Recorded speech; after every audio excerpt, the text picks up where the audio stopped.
व्यवहार करंतु आदित्य वास्तु भगवान कहिबे तथास्तु। समकालीन गणमाध्यम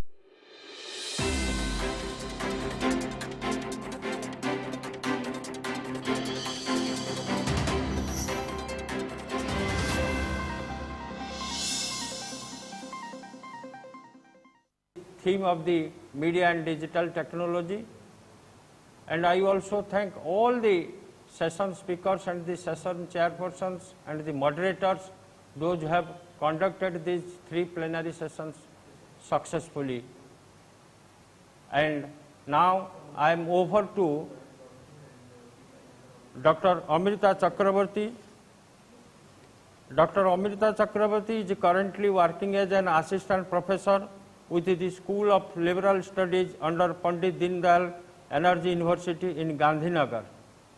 A UGC NET qualified scholar, she has a total experience of more than 13 years, which encompasses roles in academics, secondary market research, marketing, counseling, and operations management. She has worked with leading corporate brands such as Ramoji Film City, NIIT, and IMS. She completed her PhD in Digital Government Public Relations from Pandit Dindayal Energy University. Dr. Arts in Journalism and Mass Communication from Tripura Central University, and a postgraduate diploma in Business Administration in Marketing from Symbiosis International Deemed University. She authored a book, and her research papers got published in various national and international journals. Dr. Amrita Chakrabarty will moderate this session. Friends, I also welcome Sri Mohit Soni, who is the Chief Executive Officer of Media Entertainment and Skill Council, Government of India. In this 3 days National Media Conclave, MESC under Skill Development Ministry of Government of India is the co-host of this program, and we, on behalf of the National Media Organizing Committee, we extend our heartfelt sincere thanks to Sri Mohit Soni for his support and cooperation to make this 5th National Media Conclave a success one. Now I am over to Dr. Amrita Chakrabarty to moderate this session and carry forward it.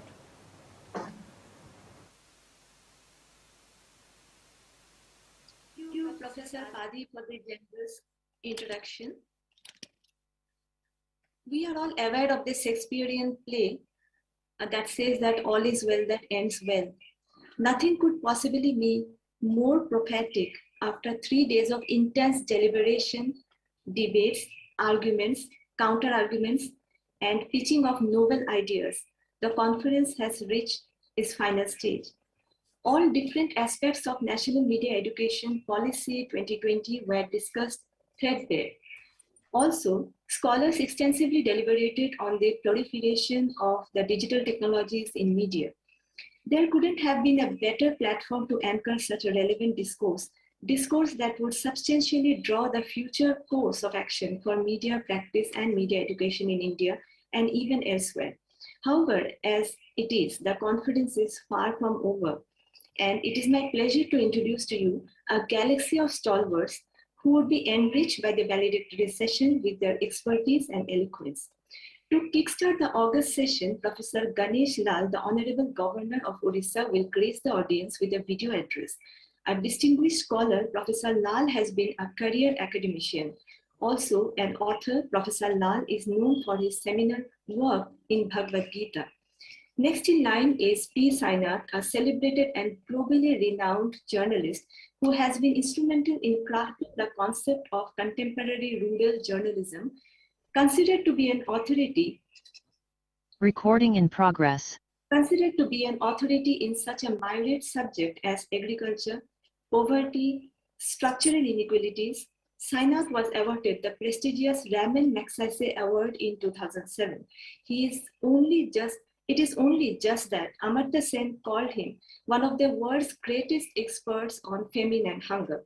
He founded the People's Archive of Rural India, PARI, in 2014 an online platform that focuses on social and economic inequalities, rural affairs, poverty, and the aftermath of globalization in India. He was a senior fellow at Tricontinental Institute of Social Research and was earlier the rural affairs editor at The Hindu until his resignation in 2014. His book, Everybody Loves a Good Drought, is considered to be the Bible of rural journalism. His contribution was duly acknowledged when he won the Fukuoka Grand Prize, one of Japan's most prestigious international awards that honors individuals, groups, or organizations who create as well as preserve the many distinct and diverse culture of Asian region. To add diversity to this discourse, we shall then have Professor Dr. Parthur Parthasarathi Sanjay's address the audience, who is also chairing the session. He is our guest of honor for today, currently a professor of communication and media studies at Manipal Institute of Communication. Professor Sanjay is a legacy in the name of world of media academics. Professor Sanjay served as a founding vice chancellor of Central University of Tamil Nadu. Prior to that, Professor Sanjay was the pro-vice chancellor of University of Hyderabad. He was also the director of the famed Indian Institute of Mass Communication, the premier media institute of India. Professor Sanjay completed his PhD from Simon Fraser University in Canada and has been associated with academics since 1936. In India, in order to add to the discussion, the podium will then be taken by Professor Dr. Sudhir Gabhani, another iconic name in the world of Indian media academics. In a career spanning 4 decades, Professor Gabhani has been the Vice Chancellor of both Mahatma Gandhi Missions University at Aurangabad and Yashwantrao Chavan Maharashtra Open University in Nashik. He is a prolific writer and has written innumerable articles and reports in newspapers, journals, and magazines. He is a quality assessor of higher education institutes and has visited more than 80 colleges and universities as the chairman, member coordinator, and member of peer teams during the last 2 decades. As many as 15 PhD researchers, scholars, and 10 MPhil researchers have successfully completed these theses under the supervision of Professor Gabhani. Professor Gabhani is in association with many international national academic associations. The concluding remark will be given by Professor Dr. Sunil Kanti Behera, whose contribution to media academics in India is recognized by all this survey. Dr. Sunil Kanti Behera has over 4 decades of teaching, research, and administrative experience in the field of mass communication and journalism in India. His work experience includes 7 years of teaching and research as a professor of eminence in the Department of Mass Communication and Journalism under Tezpur Central University in Assam, and 33 years as a faculty member at Beharampur University in Odisha. Professor Behera has successfully guided 30 scholars for their PhD, 1 for DLit, and 7 for MPhil. He has published about 40 research papers in international and national journals.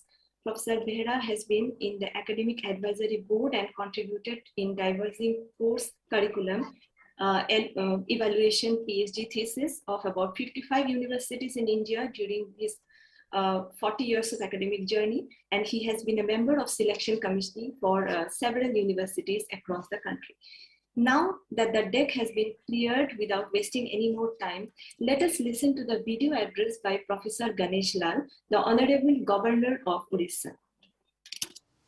National media conclave के सम्माननीय chairman professor Upendra पहाड़ी जी, बहुत मुझे अत्यंत हर्ष है, गौरवान्वित अनुभव कर रहा हूं कि उत्कल प्रदेश के लीजेंडरी फिगर, जो हमारे इस उत्कल प्रदेश के आदरणीय मुख्यमंत्री भी रहे, ऐसे श्रीयुत हरे कृष्ण महताब की जयंती पर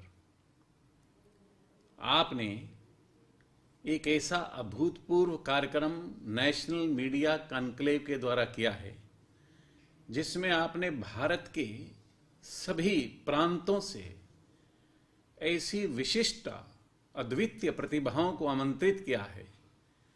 यूजीसी के चेयरमैन प्रोफेसर डीपी सिंह हूं, देश के एचआरडी मिनिस्टर, यूनियन मिनिस्टर आदरणीय धर्मेंद्र जी प्रधान हों, और इसके साथ साथ विदेश से भी, बांग्लादेश और नेपाल से भी, अर्थात ऐसा लगता है जैसे कोई लघु विश्व का रूप आपने उपस्थित किया है।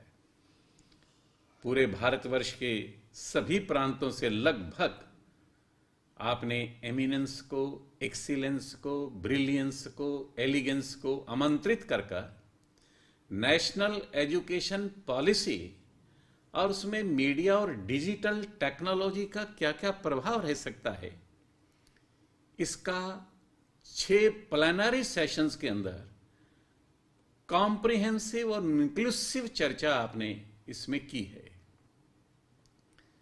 मुझे बहुत प्रसन्नता है, लेकिन थोड़ा सा मुझे कष्ट भी इस बात का है कि मेरा मन करता था कि मैं भी एक पार्टिसिपेंट के नाते, सहभागी के नाते उसमें उपस्थित होकर आप सभी की बात को सुनकर आनंदित होता, आनंद उठाता।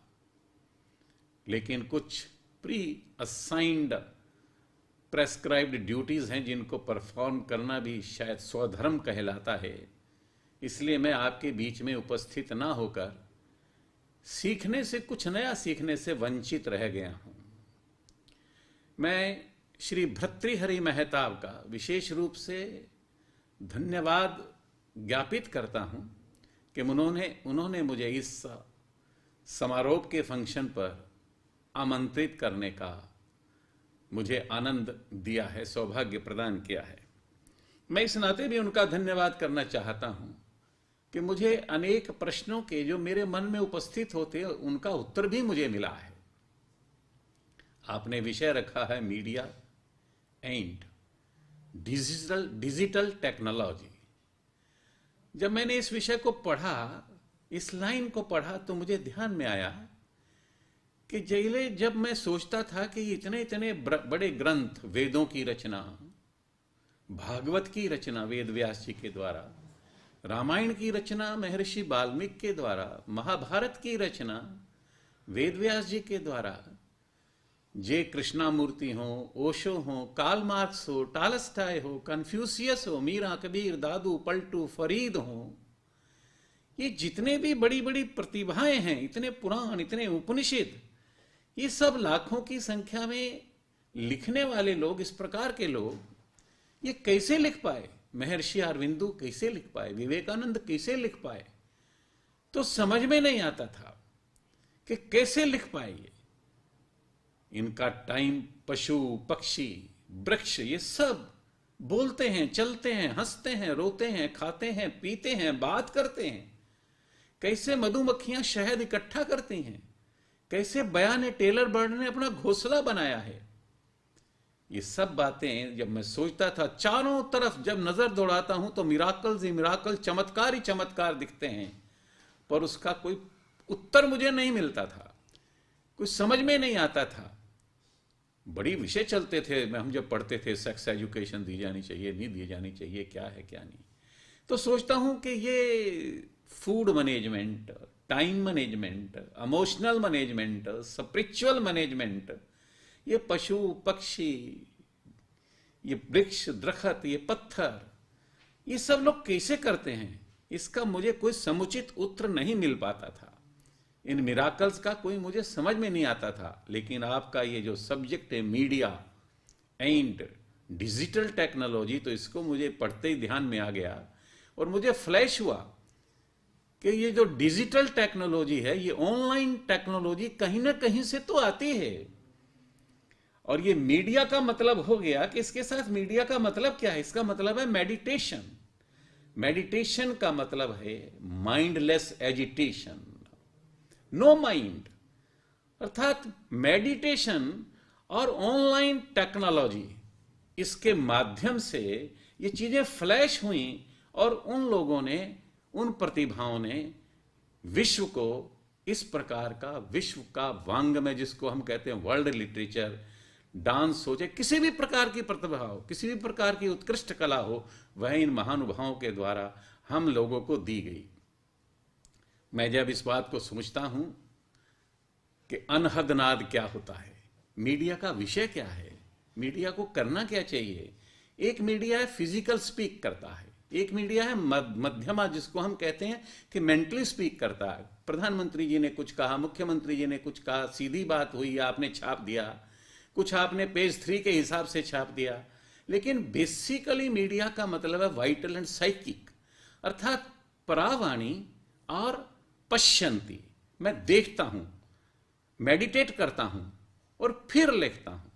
ऐसे ही ये डिजिटल टेक्नोलॉजी जो है, ये भी हमको ऐसा लगता है कि ऊपर से फ्लैश होता है। तो मुझे ध्यान में आता है कि इराविन जो क्वांटम मैकेनिक्स के प्रणेता हैं, उन्होंने कहा कि astronomical technological advances, if you unfold them, uncover them, unshroud them, unravel them, you will come to the Vedantic philosophy, Tattvamasi, Tattvamasi, Tattvamasi. That is, Lord Jagannatha says in Gita, of all the intelligent, I am the intelligence. Of all the wise, I am the wisdom. Of all the logicians, I am the conclusive truth. Adhyatam Vidya Vidyanam. Of all the sciences, I am the spiritual science. And of all the mysteries and the secrets of the world, I am the silence. Monam chasmi guhyatam. ऐसे उन्होंने भगवान कृष्ण ने गीता में कहा कि ये intelligence, ये wisdom, ये स्पिरिचुअल साइंस, ये मौन, ये सभी मैं हूं। ऐसा भगवान कृष्ण ने, जगन्नाथ जी ने अपने कहा है। अब विषय ये है कि ये सब चीजें जो परकोलेट हुई हैं, ये जो आई हैं, मुझे लगता है इन 3 days deliberations, in 6 plenary sessions, the intellectuals जो इसको अटेंड किए हैं, ऐसे सब लोगों ने इस विषय पर खूब डिटेल्ड में बात किया होगा। बेसिकली मैं जब पढ़ता था तो टी.एस. इलियट की एक पोएम पढ़ता था, और वो पोएम क्या थी? The endless cycle of idea and action, the endless cycle of experiments and inventions, the endless cycle of inventions, innovations and researches brings us the knowledge of motion but not of stillness, brings us the knowledge of speech but not of silence, brings us the knowledge of words but the ignorance of the words. Where is the wisdom? It has lost in information. Where is the life? It has lost in living, you see. And the endless cycle of 20th centuries promising us a heavens has brought us to the dust, you see. Words cannot capture the existence. This world, this universe is built on the existence of delight. And existence is nothing else but Chetana, Astitva, present moment, truth, perfection, the self, the soul, the transcendence, the being itself, you see, that is the consciousness. And words cannot capture the existence. It is only the silence which can capture the existence. अस्तित्व को केवल silence ही capture कर सकता है. And therefore, stillness within चाहिए. The whole universe surrenders to the stillness. Beauty arises in the stillness. If you are alone and surrounded by the nature, you can be no mind. And as long as you are the mind, you cannot make any research here, you see. Stillness within, then the silence is without. This is the uncrowned governor of the universe, you see, silence. That is what Einstein says also, that if you want to proceed further, you shall have to play and work and then silence. Silence is the most important factor, you see, as far as researches are concerned, as far as the education is concerned. Therefore, in your deliberations, I think the intellectuals must have meditated upon mindless agitations. Anhadnaad, Satguru कहते हैं, जागी वासुदेव कहते हैं. I also recollect Wordsworth's lines that flash upon my inward eye, which is the bliss of solitude, you see.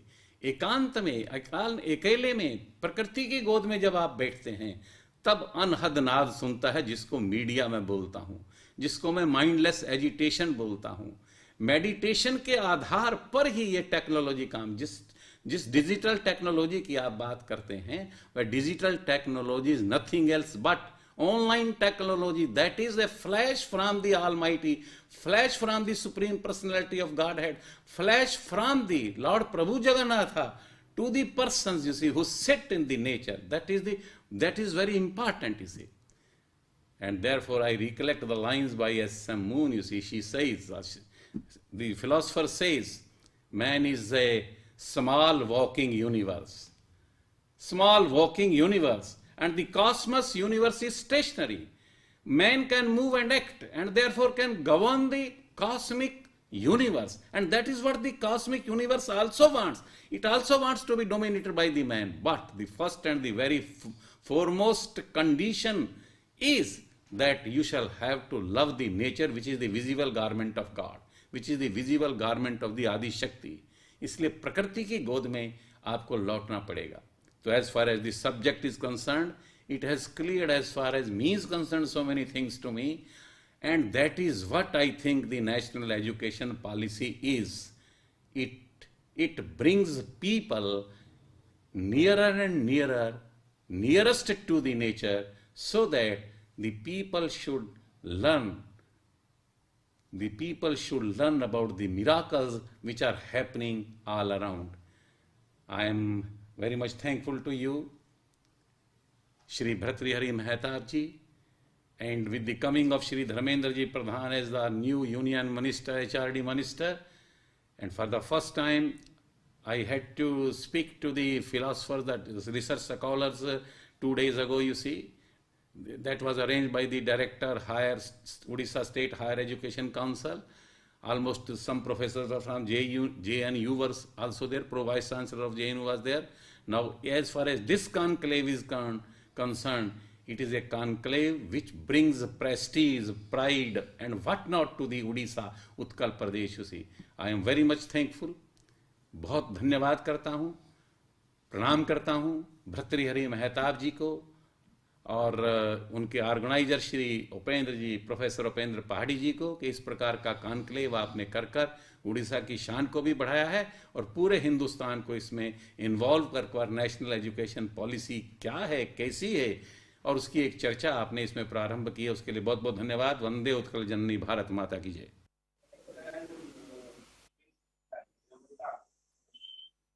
Thank you so much for the beautiful speech by the Honorable Governor of Odisha. And as Sir has raised multiple thought-provoking statements, one of the beautiful quote that Sir said as it is the silence which can capture the existence. So definitely I'm pretty sure that we'll agree to this statement that it is the silence which leads us to the thought that who we are and what we are doing presently. So thank you so much, Sir. Now, I just want to request Mr. P. Sainath to deliver his talk for the day as the chief speaker of the evening. I would also request every other member of the Zoom currently to mute their microphone so that the voice should not echo. Over to you, P. Sainath. Thank you so much, Amrita. My grateful thanks to the organizers for giving me a chance to speak at this conclave. And I am going to speak more about journalism and not so much about the new education policy, though that comes into a very important area of what I'm talking about. One of the three things I'm talking about, which is inequality and the media. You know, in a month from now, literally in a month from now, we will celebrate the first of two great anniversaries. And yours is a media conclave, and I think we should be aware of it. Two great anniversaries, one in December and one next April. Those anniversaries, to my mind, are very central to the soul of Indian media, or should be. In December 1821 and in April 1822, Raja Ram Mohan Roy launched two great journals. To my mind, these were the beginning of what we can call Indian journalism. You know, I know that in journalism schools, traditionally, kids are taught about Hickey's Gazette and Hickey's Bengal Gazette of 1780. Neither was Hickey an Indian, nor was his journal Indian owned or controlled, nor was the content from however good he was, nor was the content from an Indian perspective of the time. It did tell us a lot about the internal dissensions and tensions of the English regime in India, but I would not call it Indian journalism. In 1821 December, Ram Mohan Roy and 1822 April launches both Miratul Akhbar and Kaumudi's Sangbad, two publications. And I just want to give you an idea. Now, he was very religious. I mean, he was a very learned person, a very spiritual person, though I think he came at journalism from a very different perspective. He came at journalism as an attempt at social change, at social reform, not about worship of gods, but about about honoring the human spirit and human rights, and that was his approach. Here was a journalist who knew and could write in 10 languages. I don't believe that has ever been rivaled before or since, including English and French.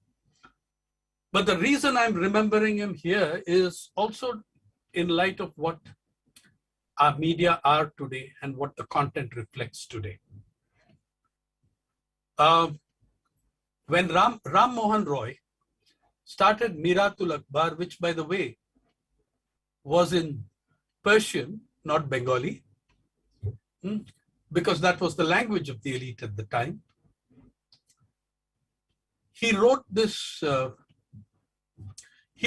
incredible piece exposing the judicial murder of a riot called Pratap Narayan Das, who was sentenced to a whipping by the district judge of Comilla. By that now in Bangladesh, but the judge of Comilla sentenced Pratap Narayan Das to a whipping. And he was whipped so badly, he died. When he died, Ram Mohan Roy wrote perhaps the first scathing anti-British editorial, scathing the British administration. And it was so powerful that Buckingham, many others picked it up and reproduced it. But it affected the highest court of that time, which summoned that district judge of Comilla and tried him. He was tried by the highest court of the time on the basis of a process set off by Ram Mohan Roy's editorial. In reaction to this, just as governments still do today, in reaction to this, the Governor General brought in the first of a series of very regressive press laws and ordinances. And it, of course, aimed primarily at the Indian languages. So they brought in this unbelievable ordinance, call it maybe the UAPA of the press in 1821. And what did Ram Mohan Roy do? He had the courage and the dignity to write in the next issue that he was shutting down his publication because he would not function under such degrading and humiliating circumstances that, which were reducing people to a kind of mental slavery. He would not accept it. Of course, he shut down Miratul Akhbar, but he continued, he did that as a symbol of his protest and his refusal to be humiliated by law. But of course, he shifted those very battles to other platforms, in other journals. By the way, there is a history in Indian media of people being shut down in one journal and starting the same journal by another name a few days later, including the late, great Doraiswamy of Karnataka, who twice changed the name of his publication, 104-year-old freedom fighter who died in April this year. So there is that very honorable tradition to Indian journalism. Yeah. How in the 200th year of this tradition, how do we measure up? How does the media measure up? What is it? You know, I would come, with all respect, at my understanding of media and journalism from a rather different perspective of that of the Honorable Governor of Odisha. You know, the perspective I would come from, I don't think that the media are the voice of God, or that online digital technology is a reflection of God's will. I think that we have, as human beings, to accept responsibility for our actions, for the media we build and what we say in it. It's bad enough that some individuals in media, on the one hand, build a personality cult around themselves. You know, they become the voices of God, self-appointed, and their own gods. But they also build a cult of personality in politics, which is simply not questionable. And the idea of, you know, let me put it this way. I think if you're looking at Indian tradition, I would rather go to the 13th century Marathi saint philosopher, Dhyaneshwar, who I think gave me a very good basis for what media and writing is about. Here is what Dhyaneshwar said. You know, how much he paid importance to the writing of individuals, of people, of human beings. He said, Dhyaneshwar spoke of intellect, not of keeping quiet, and did not see writing or media as meditation, not even as mediation, nor as a flash from God, but this is what he said about the power of the word. In words, I shall give form to the formless and cause the senses to experience that which is beyond their power to know. In words, I will give form to the formless and cause the senses to experience what is beyond their power to know. There is the power of writing. There is the power of the word. It's not a flash from God. It's from how good you and I are. And then he emphasizes which element is the most important in this work of ours. So in the glorious company of activities, intellect is the first. Intellect is the first, and it has incomparable beauty, superior to all other senses.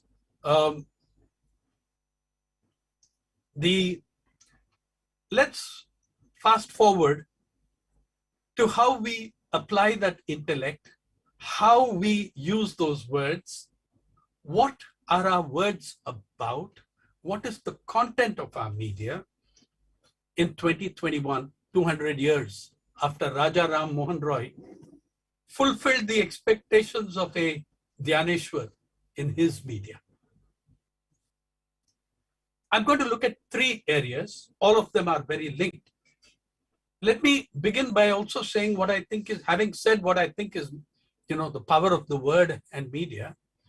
Let me also say what I think in one sentence or two is good journalism. Good journalism is that which engages with the great processes of our time. That's what made Gandhi, the journalist, the greatest journalist India ever had, where, I mean, Gandhi, Ambedkar, Bhagat Singh. Yes, I know we all celebrate Bhagat Singh as a martyr. How many of us recall him as a professional journalist? Who wrote in 4 languages and was learning a 5th when he was hanged at the age of 23. I began journalism at the age of 23, and I marvel that a 22-year-old could have been writing in 4 languages, in Akali, in Veer Arjun, in Pratap, in Kirti magazine, and under a pseudonym in about 20 other journals. This was journalism. This was great journalism. Now, Gandhi and Ambedkar, how many of us modern journalists can claim to have done enough journalism to fill 100 volumes of collected works? And why are those immortal? Why do they live on? Because they engaged with the great processes of our time. Gandhi engaged with Swaraj and independence from British rule. Bhagat Singh engaged with imperialism, colonialism, the exploitation of the masses.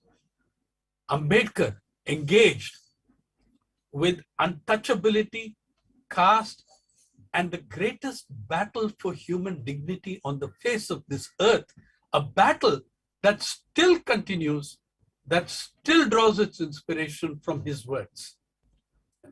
So, I mean, good journalism is that which engages with the great processes of its time. Many of the others who were very great names in their time, who remembers them 10 years after? I'm going to just look at how let me give you my conclusion up front. When I look at our media, as someone who has been 41 years a journalist, which I completed in September 2020, September 2021, this year, I completed 41 years in my profession, which I love, and I could never have been anything else, though I was trained as a historian at JD. Now, I think here is my conclusion up front. I think there has been a gigantic shift in the last 30 years in the moral universe of the media. In the moral universe of the media, a press that was born as the child of our freedom struggle. The Indian press is the child of the freedom struggle. Yeah, but look how this Indian press covers that freedom struggle or refers to it in the 75th year of our independence, where it is possible to, it is possible for a celebrity to debunk the entire struggle and sacrifice of millions of Indians, saying that was no Azadi. How many editorials did you write responding to this? This is the 75th year of your independence. The press is the child of the freedom struggle, but one that apparently disowns its parentage. Yeah. So this is the thing. There has also been a corresponding gigantic shift in the material universe that we live in. Since 1991 particularly, when India embarked on an entirely, for India, a new economic, social development path. The moral shift in the universe of the media corresponds to the material shift in the media from being newspapers and journals founded and owned by fighters for freedom to being corporate owned and run on the bottom line of profit. If there is revenue in it, I will cover it. If I have no revenue to make from covering Professor Behra, why should I cover Professor Behra? I'm not making money out of it. That is the spirit on which a corporate owned media functions. And that we have to recognize. Yeah. The constant, look, in the freedom struggle, astonishingly, by the way, the Hindu was started by a couple of brothers with 5 rupees and borrowing another 5 rupees from someone else. Anybody could start the media. Anybody could get into it who had an idea and 10 rupees and literacy. Today, to start an average afternoon daily in Bhubaneswar, how many 100 crores would you require?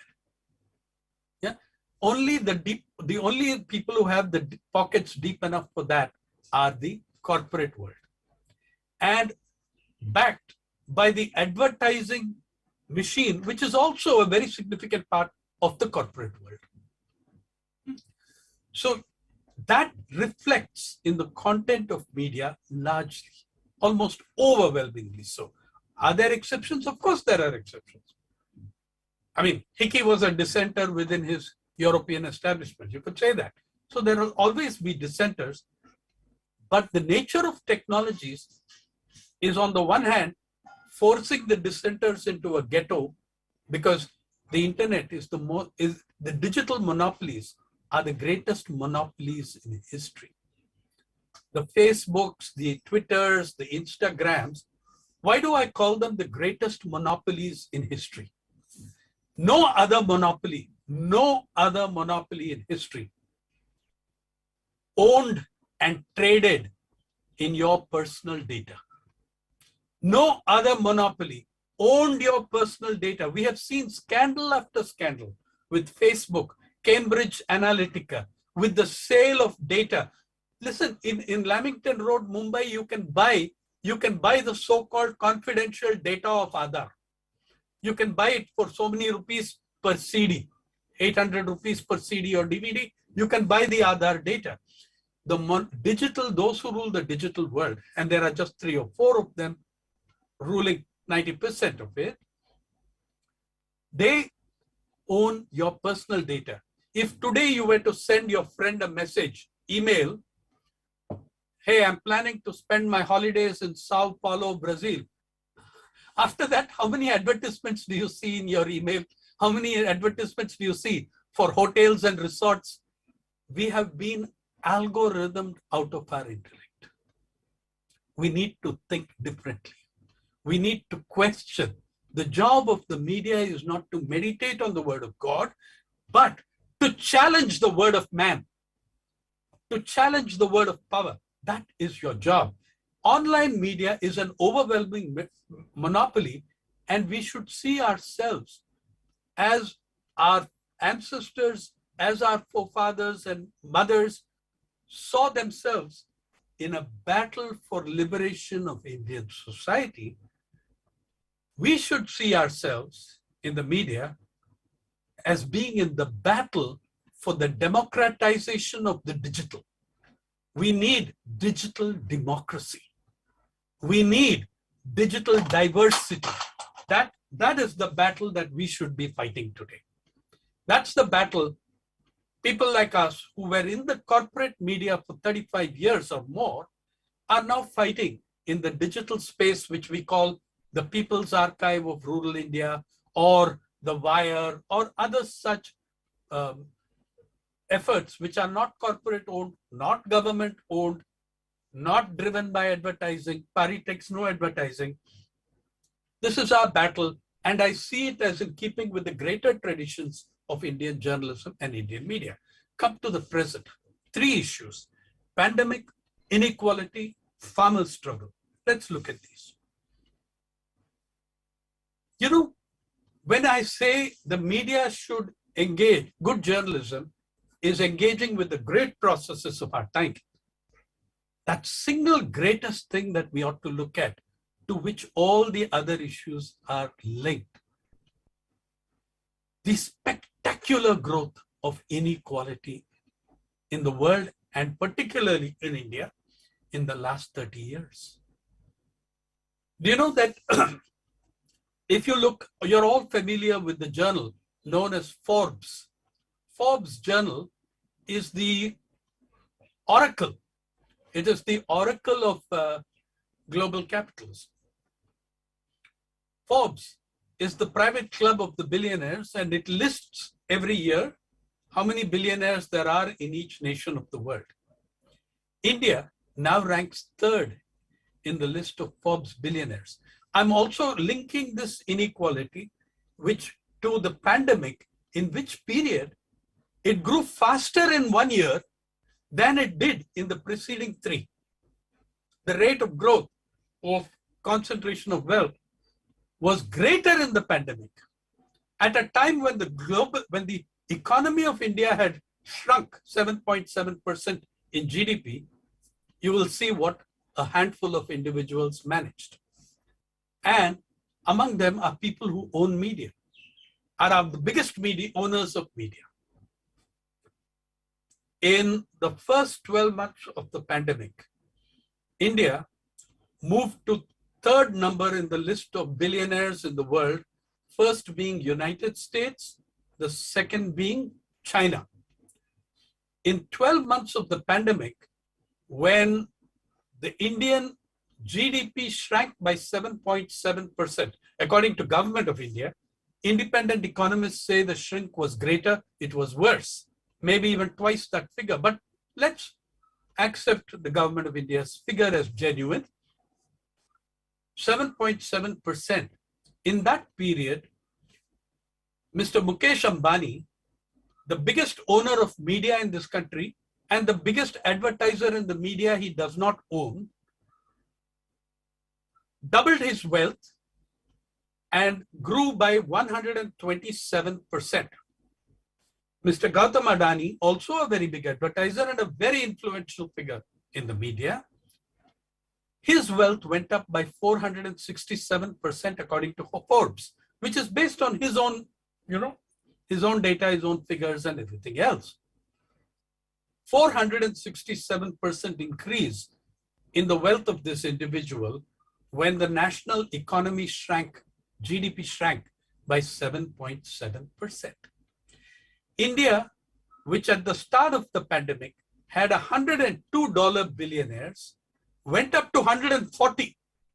We added 38 billionaires in a period where we lost 118 million jobs in the single month of April 2020, as the Center for Monitoring Economy has shown us. Some of that came back, but the fact is they came back at half the salaries they had earlier, whereas Indian billionaires in the 12 months of the pandemic, according to Forbes, and no one has contradicted Forbes, and besides they are pro the billionaires, Indian billionaires doubled their wealth. They grew 94% their wealth to bring it to a total of $596 billion. You know how much $596 billion is? It means 140 individuals control wealth equivalent to 22.7% of your gross domestic product. They have gained that control at a time when the GDP has shrunk by 7.7%. So they did not grow on their entrepreneurial spirit. They did not grow in a lottery. They grew by an incredible transfer of wealth from poor to rich. There is no other way they could have grown because the economy shrank by 7.7%. There is no note of this inequality.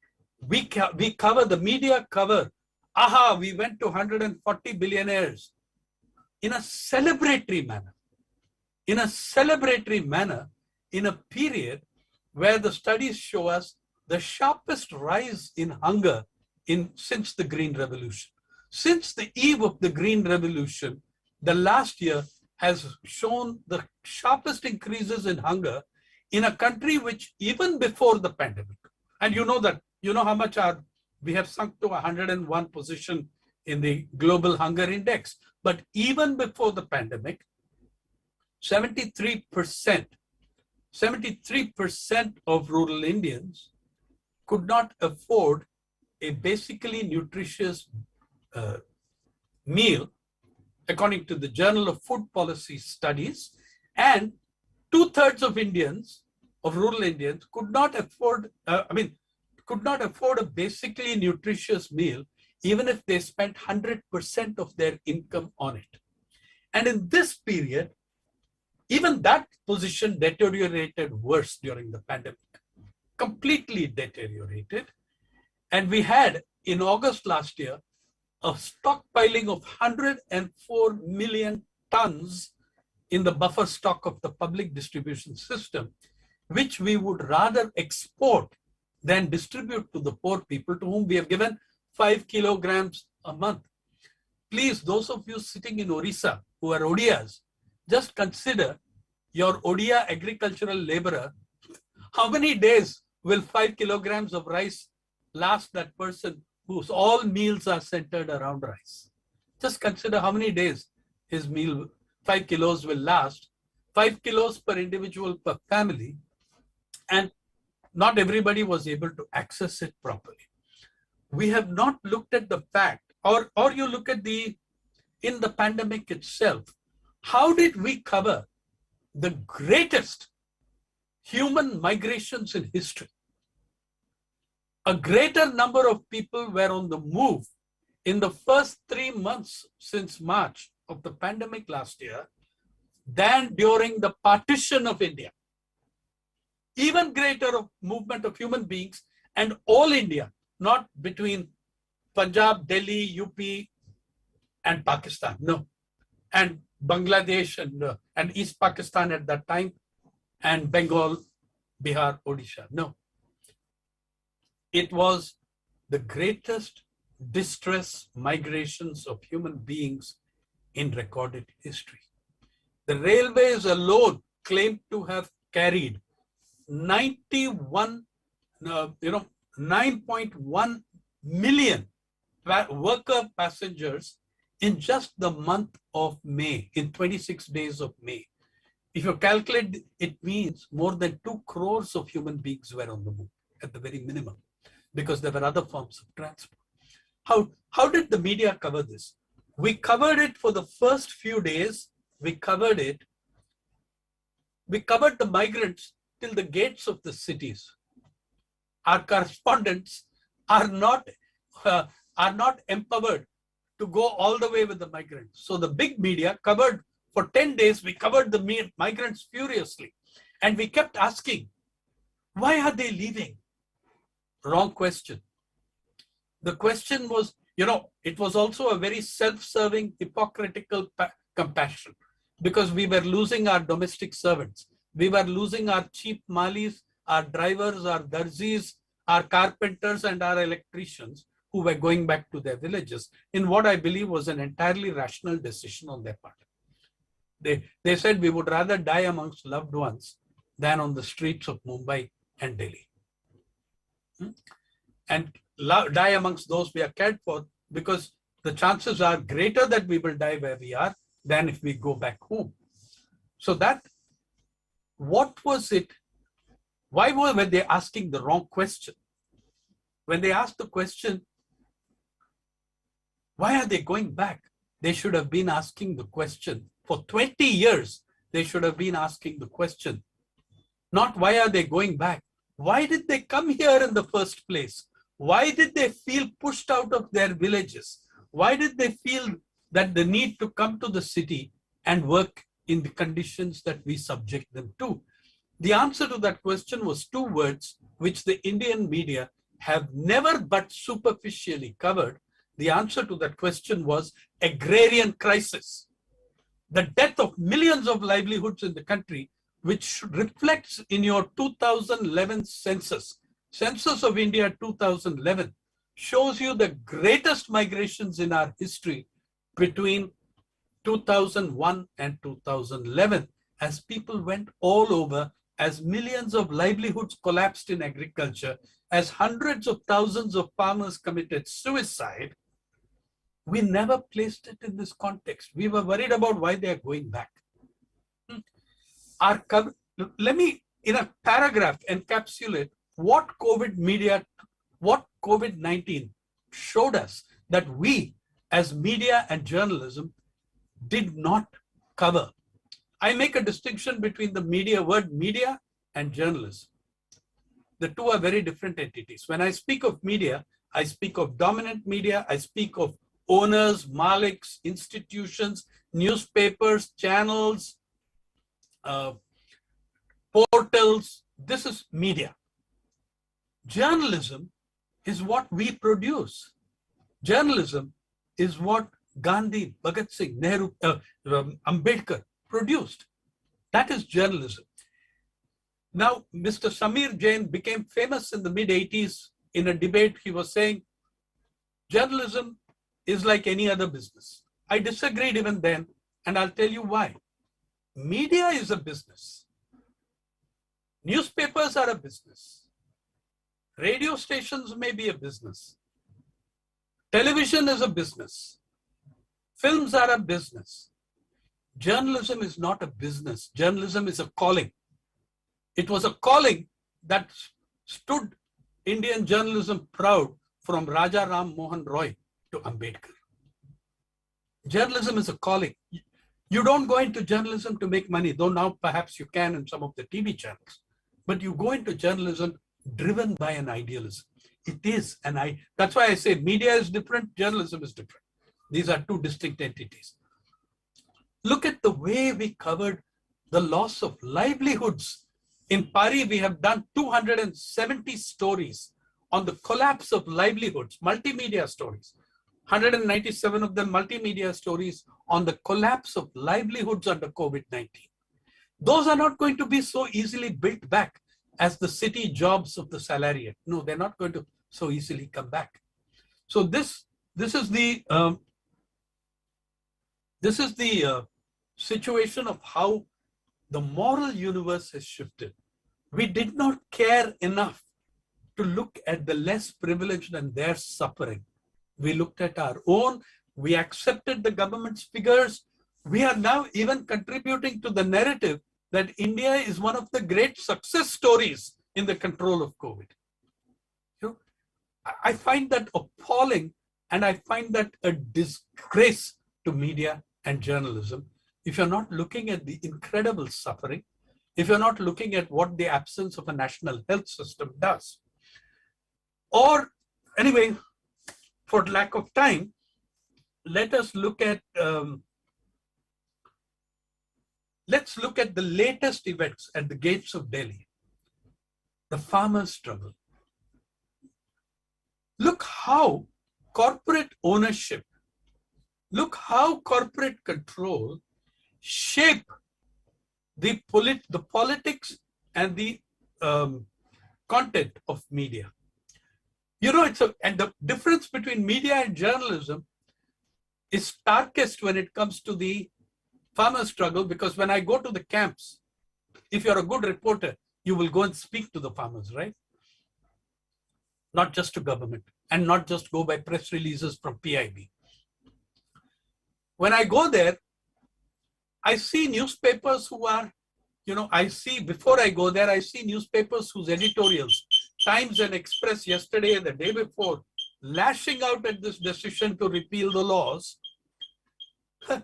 I find it very interesting that so many young journalists from the same newspapers totally disagree with their editorial, totally disagree with their newspaper, completely distance themselves from their management's position because they are reporters on the ground, seeing the realities on the ground. There's the difference for you between corporate media and journalism. But those journalists have no option. What they write, many of them, will have anything sympathetic to the farmers it'll be deracinated copy. It'll be eviscerated copy with that content stolen and taken out. Even today, there are thousands of fine young journalists in this country. They don't have a platform. And many of them, if you notice, have been moving to digital platforms because there's still some space that they see left there. And the cost of starting a digital publication is less, much less than the cost of starting a newspaper or anything that requires huge infrastructure. So in the farmer struggle, let me give you 2 points and then we'll pull it together. In the farmer struggle, did anyone, this is a challenge, did any newspaper you saw, did any magazine, corporate owned media tell you, did any television channel with all those anchors baying for the farmers' blood, did they ever once tell you why those farmers were taking the names of 2 individuals in their slogans? Did they ever tell you that Mr. Mukesh Ambani's personal wealth as computed by Forbes is $84.5 billion and is equal to the GDP of Punjab, sorry, the GSDP, the gross state domestic product of Punjab, is $85.5 billion. That was in March this year. And he has since then overtaken the Punjab figure because his rate of growth, I mean, he grew 127% in 1 year, his wealth. Okay. Here is an individual arraigned against the Punjab farmers and many other farmers whose wealth is equivalent to the GDP of Punjab. Surely that is a fact that your readers and viewers and listeners should know.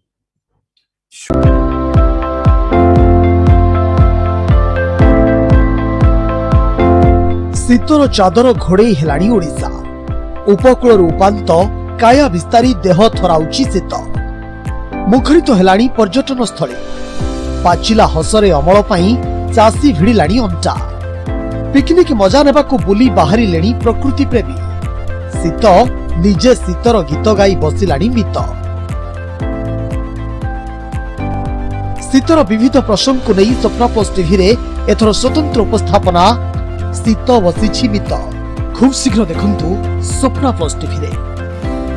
ଭାଷ୍ୟକାର, ବିଦ୍ୱାନ, ଶ୍ରୀ ଜଗନ୍ନାଥ ସଂସ୍କୃତି ଗବେଷକ, ଶିକ୍ଷାବିତ୍, ନାଟ୍ୟକାର ତଥା ଭଞ୍ଜ ସାହିତ୍ୟର ନିରୁତା ଗବେଷକ ପଦ୍ମଶ୍ରୀ ରଜତ କୁମାର କରଙ୍କ ସହ ସ୍ୱତନ୍ତ୍ର ସାକ୍ଷାତକାର। ଖୁବ୍ ଶୀଘ୍ର ଦେଖନ୍ତୁ ସ୍ୱପ୍ନା ପ୍ଲସ୍ ଟିଭିରେ।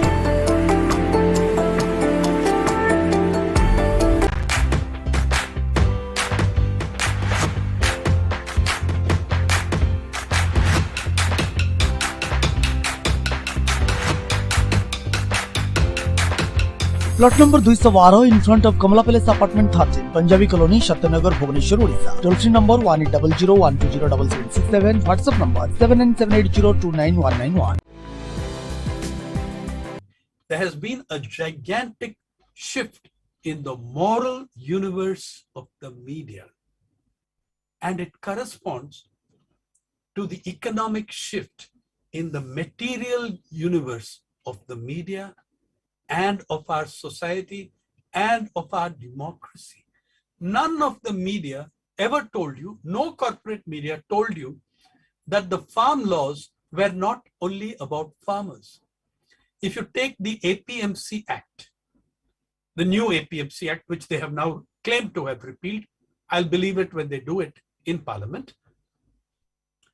In the APMC Act, I point you to clauses 14 and 15, and in the Contract Farming Act, I point you to clauses 17 and 18. What do these acts say? They bar the jurisdiction of the civil courts in any matter coming under these laws. It means that no court in this land can entertain an appeal or a litigation by farmers, not just by farmers, my friend.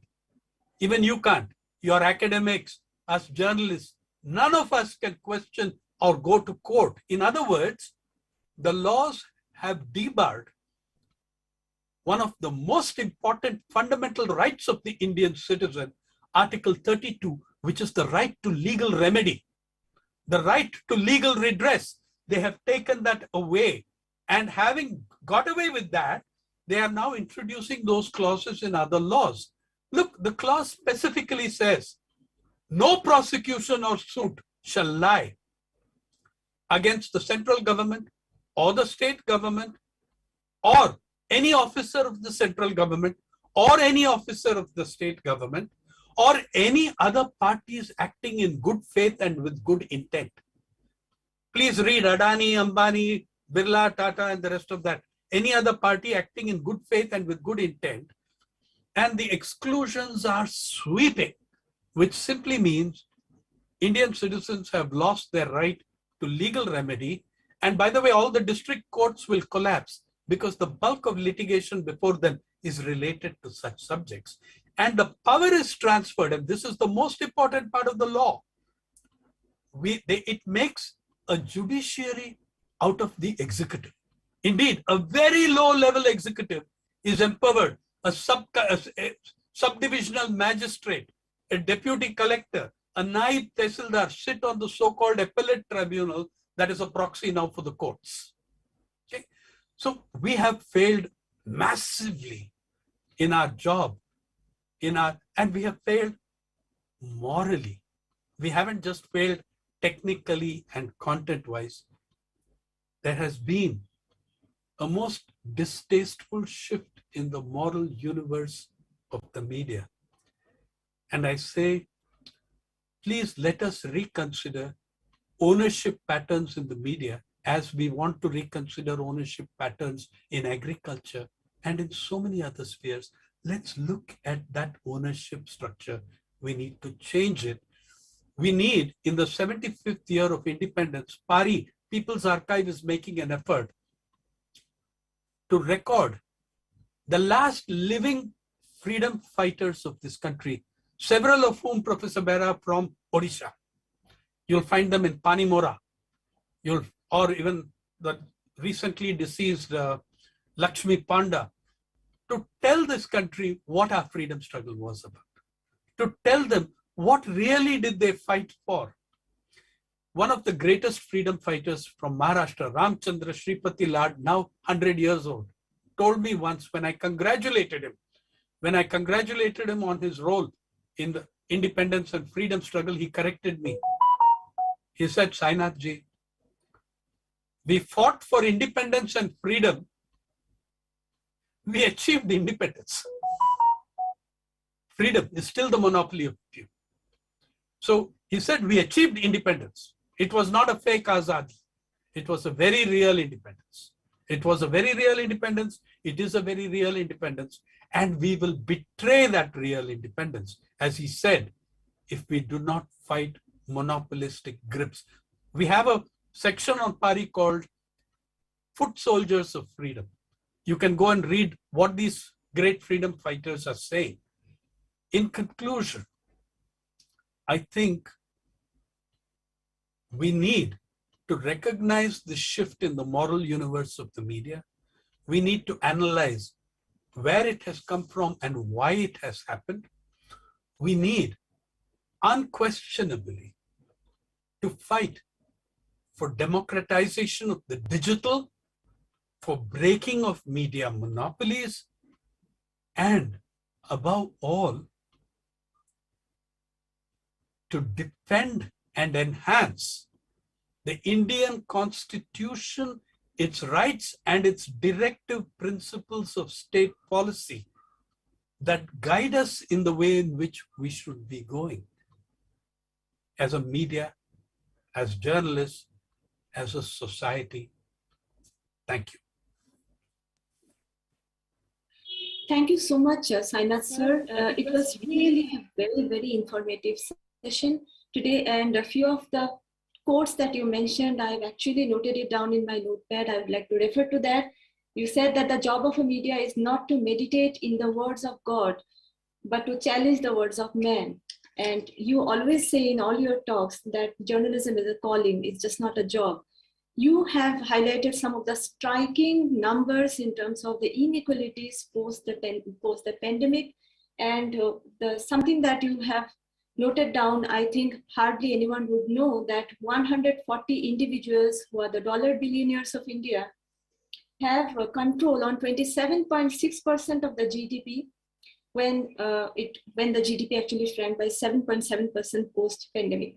So I have two questions from the audience. So one question is from Agniva Roy from Vishwa Bharati University, said that the polarization of media has become a norm in democracies nowadays, like India, Hungary, and so on. What would be your suggestion to the young journalist so that we can preserve the actual act of journalism and seek the truth against the propagandist media houses? Over to you, Sainath sir.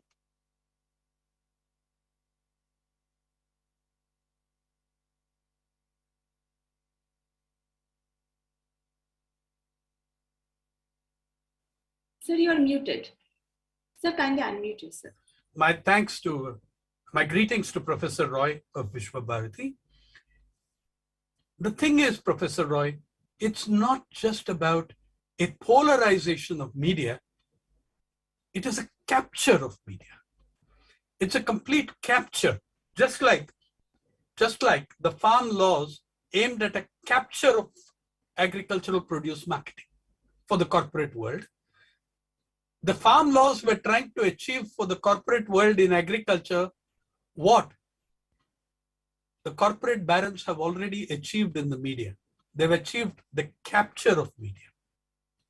There are a little few enclaves left alive, like the village of Asterix in the comics, that fight in fun and humor and in determination and bravery against the rest of the empire.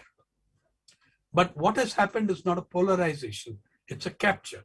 The polarization is within that media. Those elements, those journalists who were questioning are out. They've lost their jobs. Please consider, I think every one of you having a media background of some sort will agree with me if I say that from March 2020, the Indian public have needed journalism and journalists as never before in their independent history. And yet, what did the media do? They sacked 2,500 journalists, and 10 to 15,000 non-journalist media workers were also sacked. Okay? At a time when your responsibility towards the society is greater than ever before, you are totally concerned about, we are totally concerned about our profits, our profit line, and not willing to stand by those journalists who have served us loyally for 10, 15 years, those media workers who maybe have spent 25, 30 years in one organization. The challenge for young journalists is not different from what it was before the pandemic, but it becomes more acute. See, ever since the corporate takeover of media, which begins in the 80s, and with 1991 and the arrival of neoliberalism takes a flying leap forward, the challenge for all good journalists, for all self-respecting journalists is this. How do I sell my labor without selling my soul? We do sell our labor. That is how we live. We sell our labor to a media owner and we produce content for them. More than ever before in the last 2 decades, and now particularly, the thing is, I have kept my job, but can I keep my soul? That is the challenge. In this challenge, there will be many defeats and some victories. I won't exaggerate. The defeats will outnumber the victories, because that's the world. However, take inspiration from the farmers themselves. Nobody gave them a chance of anything happening. They stood there for 1 year, mocked and abused by our media, and they won a victory. They stood by their principles. They stood on their moral ground. In the media, we are dealing with much more cunning institutions, and you've got to be very, very clever. You've got to know how far you can push the envelope, how far you can. You're like a guerrilla journalist. When they burn down one forest, you flee to the next. You change jobs. But one day, I guarantee you, it will lead to temporary, perhaps, unemployment. It depends on why you became a journalist. What did you want to be a journalist for? My message is, you're always going to be in the struggle. How do I sell my labor without selling my soul, without selling my dignity, my integrity, my moral spine? How do I do that? And I think Indian journalism is very rich in the examples it offers you of people who did that. Yeah, who under greater odds, greater difficulties than yours, still managed. Be inspired by them. That's the message. Your other question, Amrita. Thank you, sir. I would like to request you to spend 5 more minutes in answering 2 more questions. So the first question is by Professor N. Usha Rani, and she asked to Sainath sir that how to fight content moderators like Mark Zuckerberg and the service providers in the context of democratizing digital media. So this is the first question. And shall I narrate the second question to you? Yes, please. Okay, the second question is by Professor Sudhir Gavhane. He asks, has mass media lost its credibility in discovering and uncovering covered truth? What are the alternative platforms of freedom? Over to you, sir. Professor Usha Rani, you know, the question you raise is an incredibly difficult one. How do you fight them? You know, we have agreed that we need to fight them. That itself is a big advance. How to do it is extremely complex. But please notice that the nature of digital monopoly has proved a threat to other capitalists, to other owners, to other, leaders of industrial capitalism, so much so that Google, Facebook, the whole lot of them are being fined billions of dollars in Europe and in Australia and being compelled to make payments. And already the struggle, Professor Usha Rani, has proved successful enough for Mr. Zuckerberg to change the name of his organization to Meta. Now, when you had a brand name like Facebook, that was so universal, and we bring the man down and he talks to IIT, and it's like, it's like the arrival of the prophet, the people flocking to that thing. The person we give this sort of importance on that brand name has felt compelled to change the name of his company to Meta, and which, by the way, is encroaching on the intellectual property of another company which has sued him, but is a much smaller company, so he'll try bullying them. How do we do it? Look, in the democratic process also, even in the very pro-corporate, very pro-monopoly atmosphere and milieu of the United States, you've had hearings on the monopolies because it is proving a threat to the rest of capitalist society.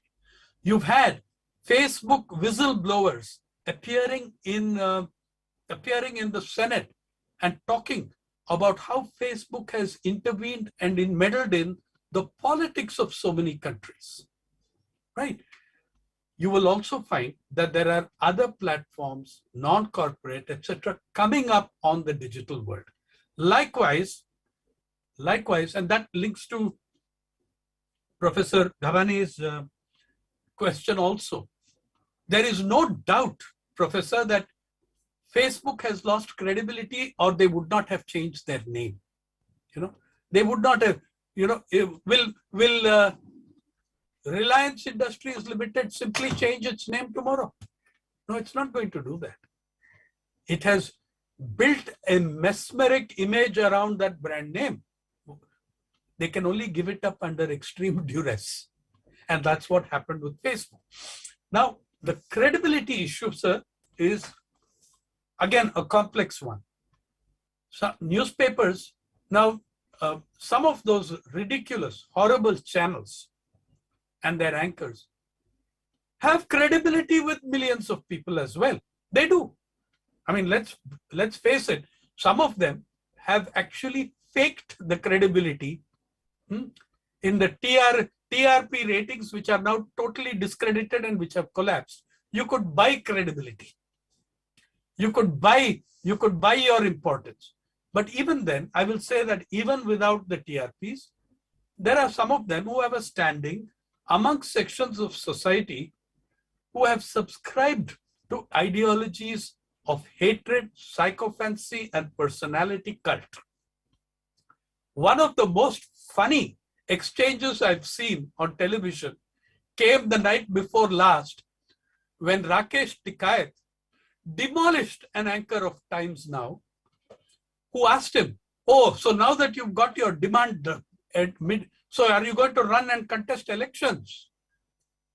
He said, no, why should I contest elections? All these anchors like you should be contesting elections. You have done the campaigning and you have done the propaganda and the campaigning. You should be the first, and you'll all get tickets because you've been so loyal to your party. He demolished that anchor in a matter of seconds. I find that it has got nearly more on different channels, independent channels, more than 1 million views on TV in 24 hours. The idea is also how to challenge that fake credibility, how to challenge and expose these people, which is going to be difficult when they own the media or 85-90% of it. But in the last several years, several experiments have come up which are trying to give you something different, which are trying to not be dictated to by government advertising. One of the reasons why the media became so servile during the pandemic was that industrial advertising collapsed and their dependence on government advertising increased.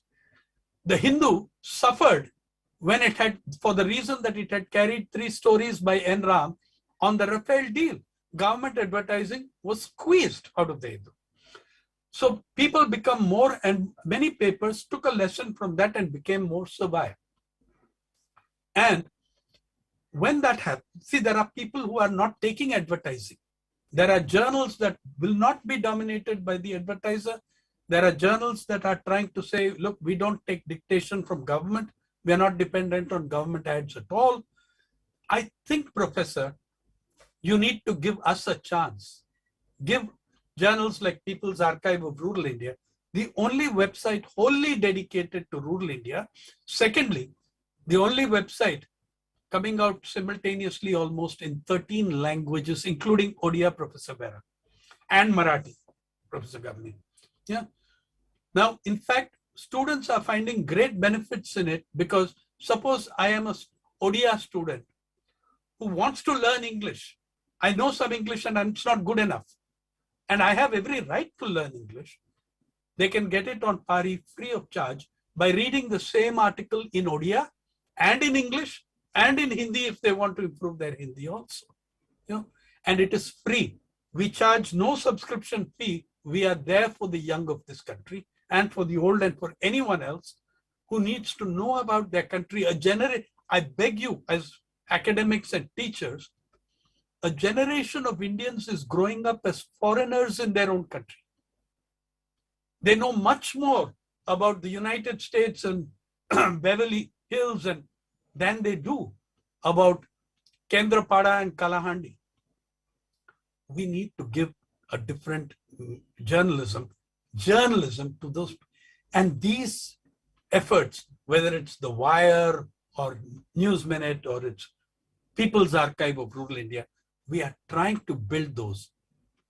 Please give us exposure to your students and to yourself. And that way, I believe we can build a new media universe, a new credibility. Thank you. Thank you so much, Simon. It is indeed a pleasure and a treat to listen to you every time, full of information. And to the audience, there are a couple of other questions, but I'm sorry, because of the shortage of time, I cannot take any more questions. So we will definitely invite Simon sir in more such sessions in future. And now I would like to thank Simon sir from the National Media Conclave for sparing 1.5 hours for our session today and altogether informing us so much facts about the history of Indian journalism, the current state of affairs, the inequalities that has brought in, and the overall knowledge about what is the responsibility of journalism in the current stage. Thank you so much, Simon sir. Thank you. I would like to request the backhand team to play the video of Professor Dr. Bharthul Parthasarathi Sanjay, who has been invited as the guest of honor for today's ceremony. His Excellency, Professor Ganesh Lalji, Governor of Odisha, Professor Sudhir Gawane, Chairperson of this session, Shri P. Sainath, eminent media personality and development journalist, Upendra Padi, Professor Sunil Behra, the academic mentor of NMC 2021. I thank the NMC 2021 organizing committee for inviting me to be the guest of honor at this National Conclave valedictory function. The theme of the conference has been addressed more than adequately by the distinguished panelists as well as scholars and academics in the various parallel sessions of the conclave. I've been very happy to associate myself with all the national media conclaves held so far. Although we missed the opportunity of being together in the temple city of Bhubaneswar, we are making use of the digital technology that is available to us to virtually meet with each other and share our understanding and experience. As senior teachers, we always have a tendency to look back at our times and be nostalgic and also romantic about the days of our time. Today, it is not necessarily the occasion to reflect on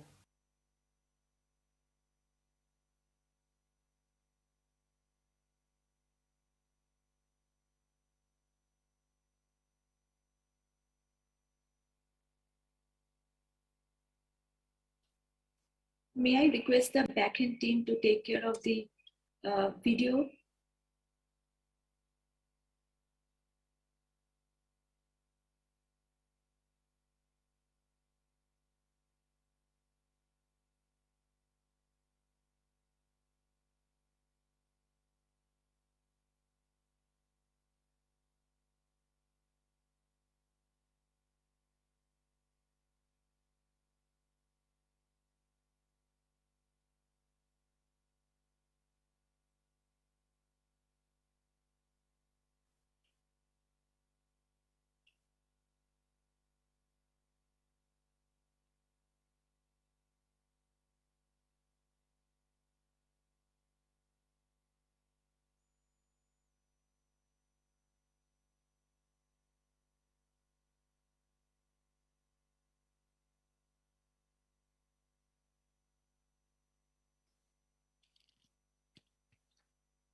As informed by the backend team, so due to a technical problem, the video could not be played further. So hence, extremely sorry for the inconvenience. So we are moving ahead. Now I would like to request the chairman of the session, Professor Dr. Sudhir Gavhane, to grace the audience with his talk. Over to you, Professor Gavhane.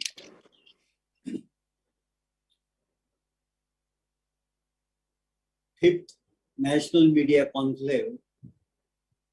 We are in a valedictory session of the same. So at the outset, let me thank the dedicated efforts made by Professor Upendra Padi, Manoranjan Panda, and the whole team of IMS Utkal University Bhubaneswar. Let us appreciate deeply their contribution, dedication, and commendable achievement in successful organization of National Media Conclave at the eastern part of our India, where the talent is huge and they can make mark on national and international level by their level of quality. I appreciate deeply that involvement and that contribution, dedication of the IMS team in organizing National Media Conclave and making it a better and better brand every year. So I salute them.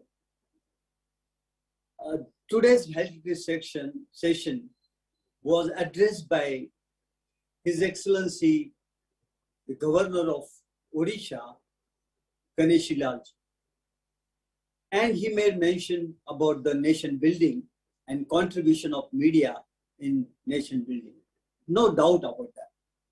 As we see, and which has been mentioned by eminent, journalist committed to the upliftment of the rural India in his writings, we notice that nation building is a mission of media, as they were part of freedom building also. As rightly P. Sainath sir has described it, how Mahatma Gandhi was a great journalist, how Ganesh Shankar Vidyarthi was a great journalist, how Makhanlal Chaturvedi was a great journalist, how in Maharashtra Lokmanya Tilak was a great journalist, how Dr. Ambedkar was a great journalist, and how Bhagat Singh was a great journalist who contributed, including Rajaram Mohan Rai, to how develop a philosophy and action of journalism for nation building and freedom struggle. So the struggle for equality, struggle for socio-economic justice is the mission of any journalism, whatever form we adopt. And if the profession, as a profession, journalism is not a profession of private interest, it's a profession of public interest. The protecting public interest, protecting democratic values, protecting voice of the voiceless, or create that voice of a voiceless is the responsibility of the mainstream mass communication media. And we are seeing day by day it is deteriorating and going down. How to increase that voice in a right spirit of democracy? And when we are seeing that digital technologies are giving us an opportunity to create our own platform, but at the same time they are monopolizing, as P. Sainath has rightly expressed, that monopoly is being created through social media. And handful 3 or 4, platforms like Facebook is controlling WhatsApp, Facebook is controlling other media and overtaking, and at the same time, these limited platforms are having control on our privacy, our content. And that content is that data is being sold out. Data has become a very important product of present economy. So in this situation, when we are losing our privacy and we are utilizing this media, and at the one end, the digital technologies are giving us opportunity to crack the monopolies of the ideas and views to create our own platform. At the same time, they are becoming super monopolies controlling all content of communication. And that is the danger what he has explained in his communication. And he has created some questions about the universe of morality of media.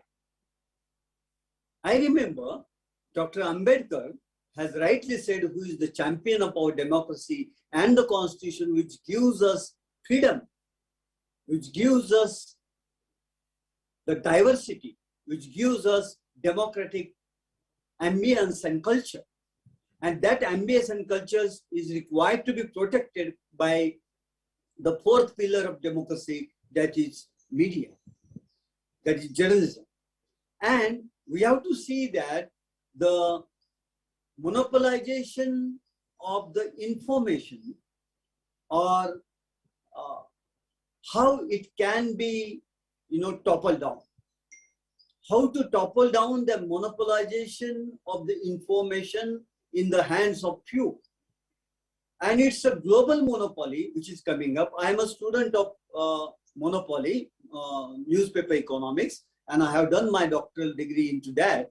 And I know Ben Bagdikian is the economist, media economist, and who has done work, and his very great work contribution, the book named Media Monopoly, which indicates how the media monopoly works in an environment, the whole information and communication processes. And that particular issue has been raised by Honorable P. Sainath sir in a right way. So we have to create digital plurality, digital democracy, and how to create that digital democracy in the environment of digital slavery, I will say.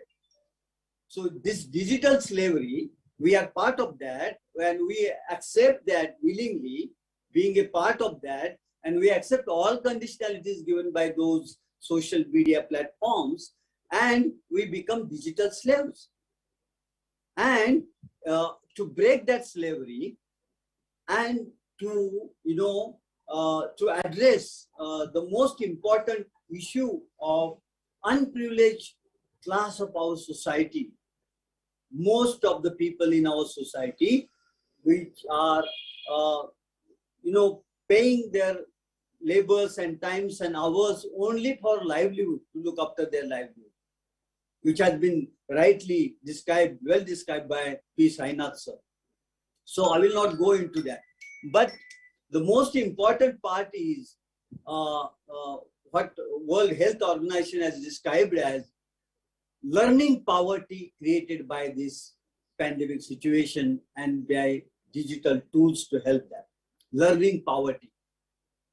Millions and millions of students, college students, school students belonging to unprivileged section of our society, deprived section of our society, have been deprived by the learning itself, because they don't have gadgets to have access to education, though our constitution provides that. At the same time, I am thinking of digital poverty. So the digital poverty is the poverty which is being created by the lack of digital equipments, tools, and knowledge and information to the majority class of the world. I'm not saying only India, of the world. And how to address that digital poverty. If digital poverty exists, learning poverty exists, because of the digital poverty, there will be an acute situation of monopoly of few, and which will be controlling the media universe and communication universe of the world. How to address that is the biggest issue. And when the journalism itself is in a crisis of survival, because we know, because of this digital invasion, the new economic model, new business model is to be evolved, as metaverse has come, which was referred by P. Sainath. But metaverse is another universe which is created beyond the present social media universe. And the meta universe is applying virtual reality, augmented reality, mixed reality, and combination of all new technologies where experiences are shared and alternative, roles have been created, and those roles are being played by that. It's all illusion, right? So all those situations, new situations, emerging situations are creating challenges before the existing media, mainstream media, as well as the morality and what is being described by Dr. Ambedkar as morality and rationality are the two pillars of democracy. Truth telling is the business of journalism. Are we covering the truth, or are we uncovering the truth?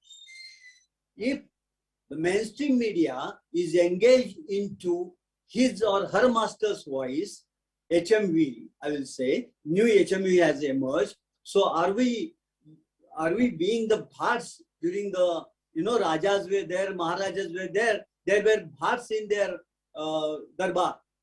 They used to praise the Rajas and their well-doings. And they were, keeping aside and, hiding the real truth of the society and Raya.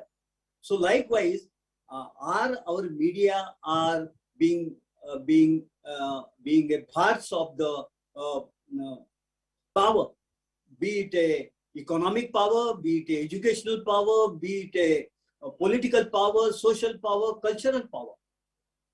So therefore, I personally feel that the very inspiring and very intellectual feast we had because of P. Sainath sir's delivery today, and therefore the democracy is in peril, and we need democratization of the digital information, digital tools, and for that the governments and as well as the private sector, public sector, every person who is having commitment to the democracy must contribute in preserving the value of democracy. And as P. Sainath sir had rightly said, we have to support the digital platforms, alternative digital platforms, who are voicing the voice of the voiceless and which are unearthing the truth covered, hidden, and to come out with the real, situation, ground reality of the situation of the nation without any bias for pro-power or anti-power, but with bias and commitment to the full truth. And truth is the mission of any democracy, and truth is the mission of any journalism, as Mahatma Phule and Dr. Mahatma Phule as well as Mahatma Gandhi has preached that truth is the God. And if truth is the God, we should not try to tarnish the image of the God, and we should protect the image of the God. The spiritually we should do that, and in missionary jail we should do that, and we should teach our students the spirit of democracy, the spirit of values of democracy. And democracy is the legitimate right of dissidents. It's a legitimate right of dissidents. And if that is a marketplace of ideas, if the democracy is a marketplace of ideas, the conflicting ideas, conflicting views should come forth, and we should do free opening. If it is a minority view, doesn't matter. If it is a small view, doesn't matter. A single person is expressing them, doesn't matter. But that should be voiced and reach out to the public at large. That is the real mission of democracy. And the digital challenge we are facing, digital monopoly challenge we are facing, we need to build an institution which will lead us to the digital equality and democratization and diversity of media voices. That is what I'm saying. Once again, I thank IMS, Utkal University, Professor Upendra Padi, Honorable Vice Chancellor of the University, and the whole team, including Manoranjan Panda, for organizing such an excellent academic and serious event, and organizing a lot of technical sessions, sub-themes, discussing and involving, national level people from different regions who have not been, focused or given chance and opportunity to express themselves. That has been done by Professor Padi, under the Professor Padi's leadership. And once again, I salute them, and I hope that our next, National Media Conclave will convert itself into an international platform, and this can be platform on Asian region or South Asian region, and all the best academicians, professionals, and industrialists, thinkers, writers will gather on this platform, and this can be in true sense a platform of diverse opinions and diversity of intellectual deliberations and expressions. Thank you very much. Wish you all the best. Namaskar. Thank you so much, Professor Gavhane, for this erudite talk. And as you rightly pointed out, the responsibility of the common citizens in terms of protecting the democracy. One quote that you said, and I've noted it down, is the question that how to accept digital democracy in the environment of digital slavery.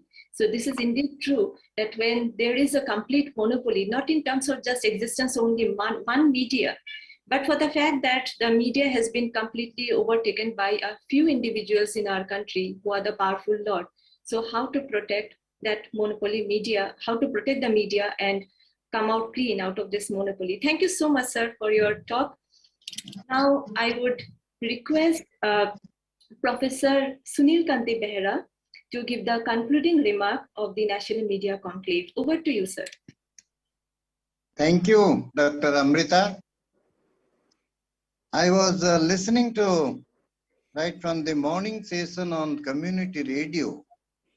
It was such a wonderful and engaging session where from these dominant media forms we have been taken to a public space, that is community space, where we can do a lot for the development and social change of the people and the nation. That was a quite engaging session. But before concluding the whole National Media Conclave, I deem it as a duty to speak few words about P. Sainath's deliberations. First, I am speechless. Second, it forced me to make an introspection of mine as a teacher and as a citizen of the country.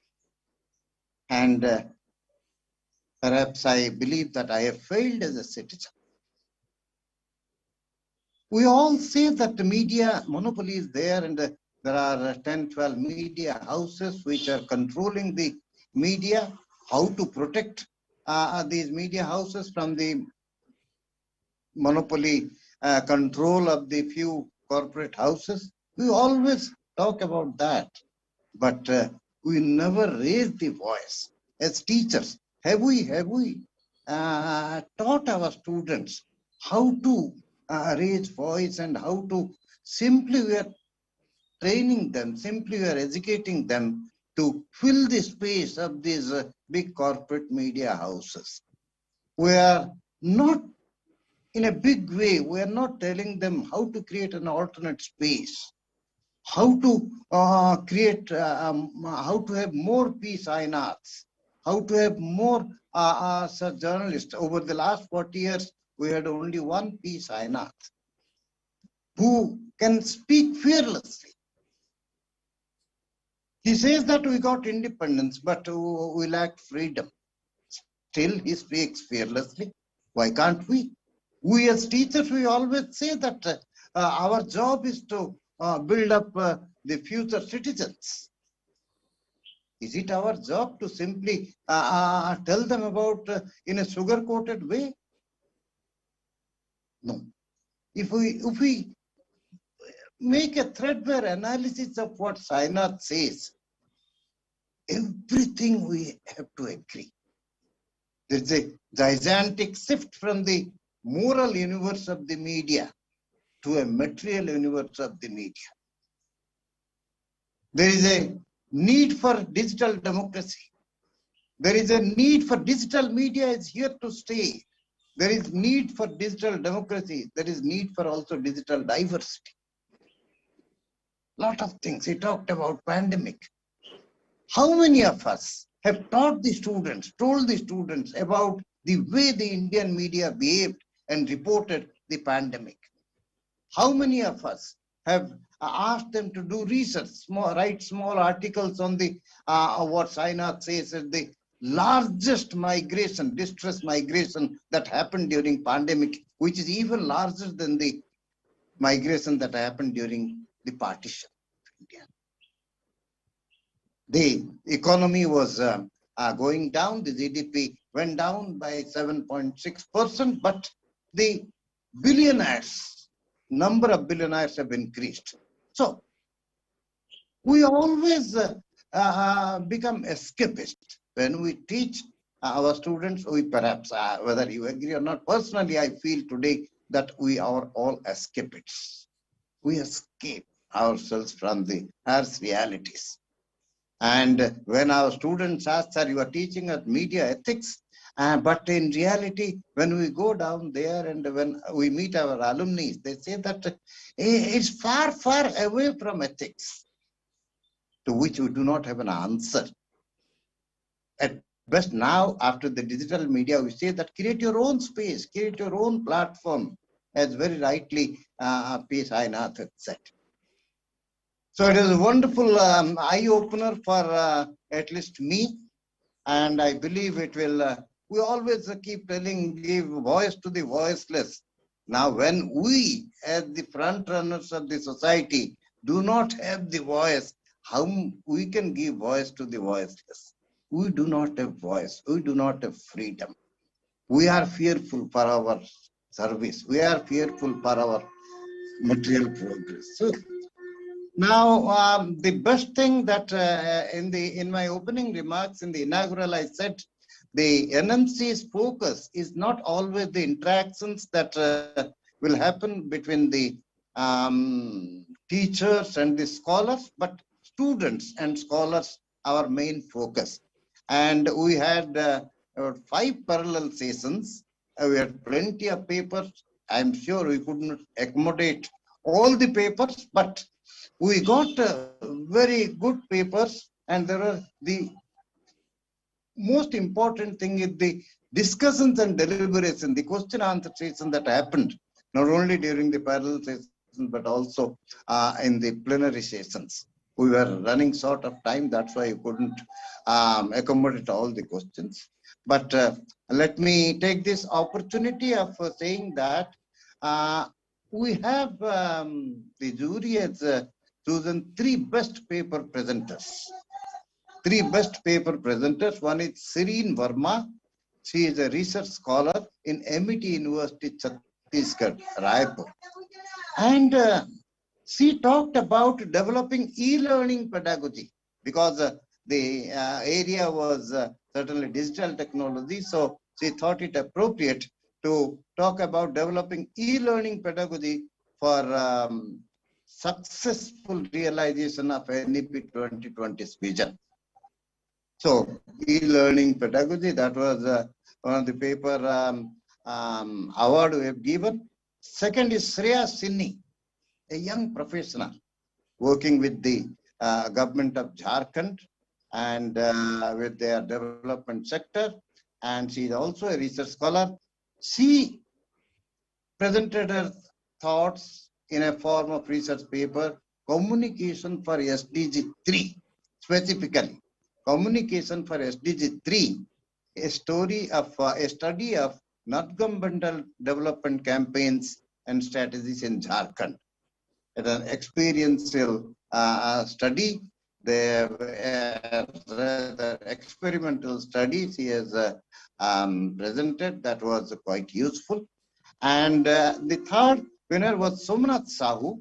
He is an assistant professor at AAFT University, again Raipur, Chhattisgarh, who talked about again social media and mobile device as new sharing learning platforms.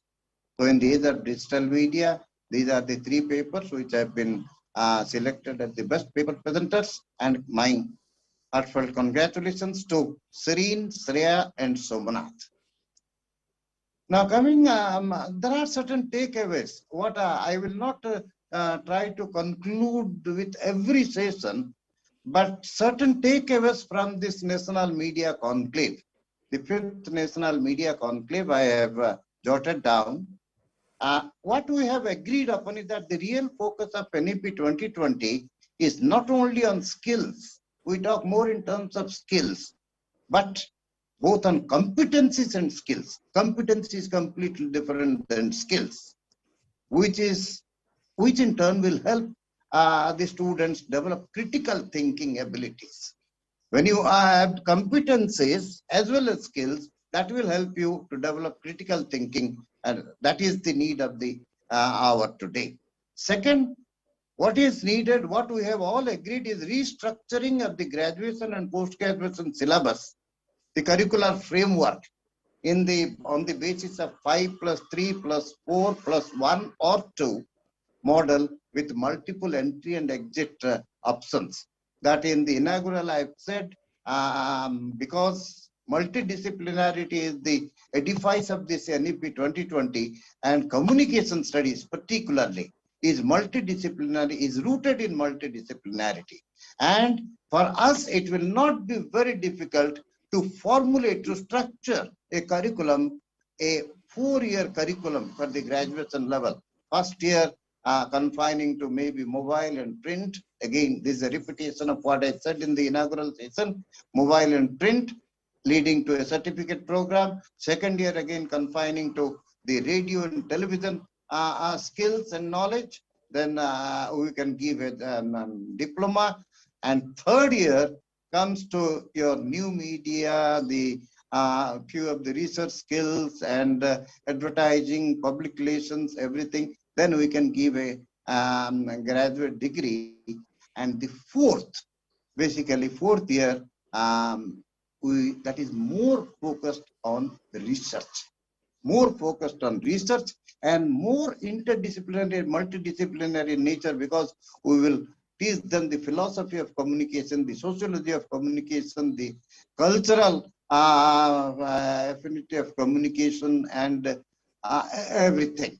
So that will be a kind of a stepping stone to the 1-year master's program that has been envisaged in the NEP 2020. So a lot of research skills will be inculcated among the students in the 4th year, which they will practice in the 5th year or the 1st year or 2nd year of the master's program. Then another thing we all have agreed during the 3 days of discussion, that the sudden transition because of the COVID pandemic, the sudden transition from the offline classroom teaching to online digital learning has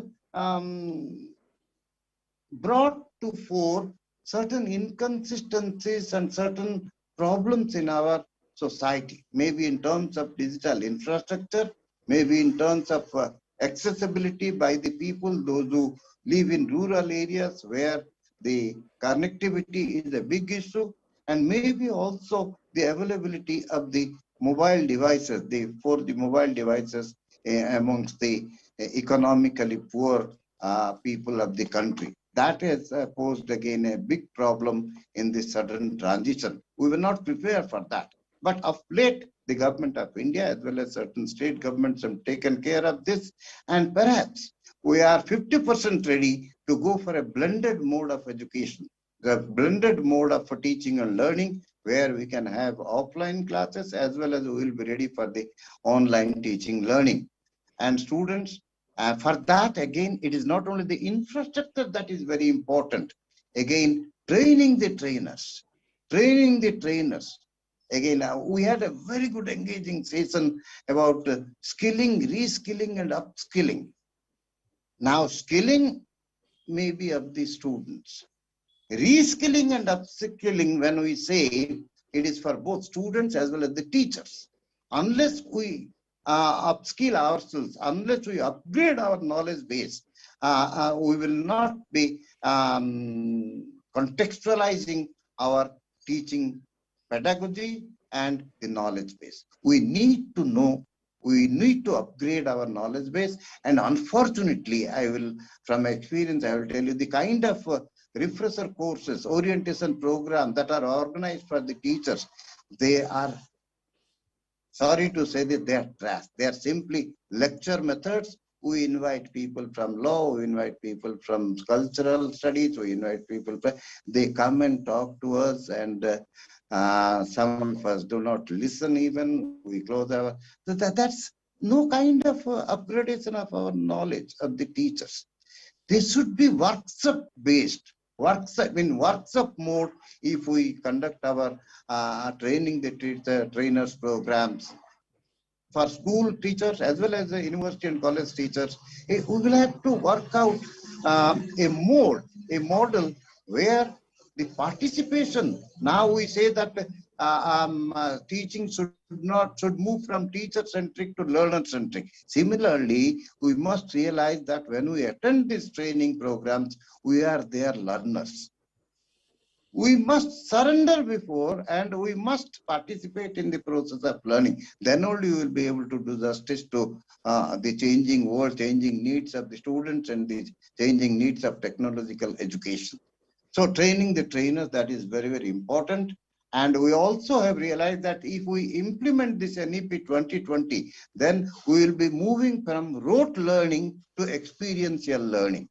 Rote learning, what is happening today is we will move to experiential learning. Another thing I will say that Google, Wikipedia and YouTube, they cannot substitute the teacher. They cannot substitute a teacher because they can supplement what a teacher says.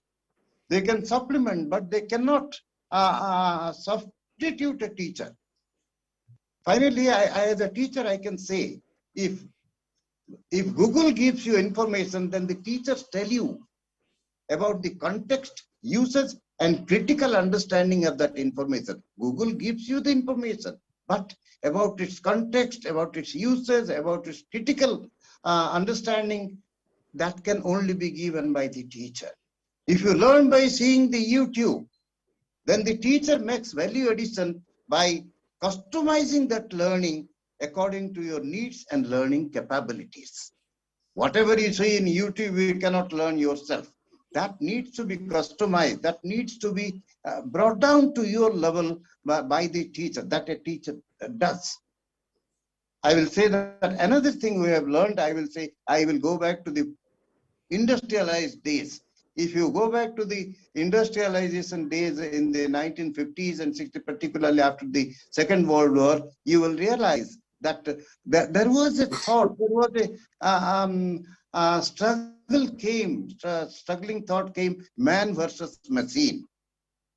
With heavy industrialization, with a movement and strategic move from the cottage industry to heavy industries, people thought that they will lose their employment and the heavy industries will take over their human labor. And so there was a kind of commotion in those days, man versus machine, but both are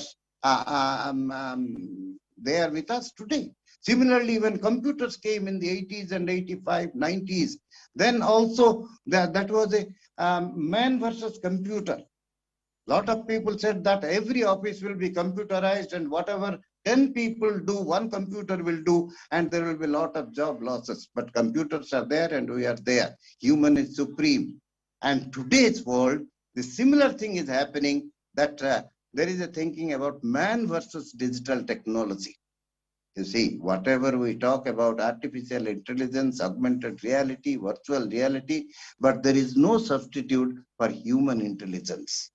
Can any technology work without the involvement of human being? No.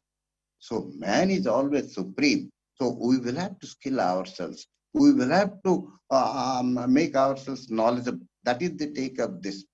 Now, one or two more things about the skilling, upskilling and reskilling we said, but we are always concerned mostly about our technical skills and knowledge skills. They are fine for getting employment, but when you think in terms of progressing further, riding up the ladder, then soft skills become very, very important. Soft skills which should be an integral part of the curriculum, irrespective of disciplines. Soft skills, what we can say, what are those soft skills? Soft skills may be about personality traits, about social graces, about facility with language, your personal habits, friendliness, teamwork, team building, then optimism, negotiation skills.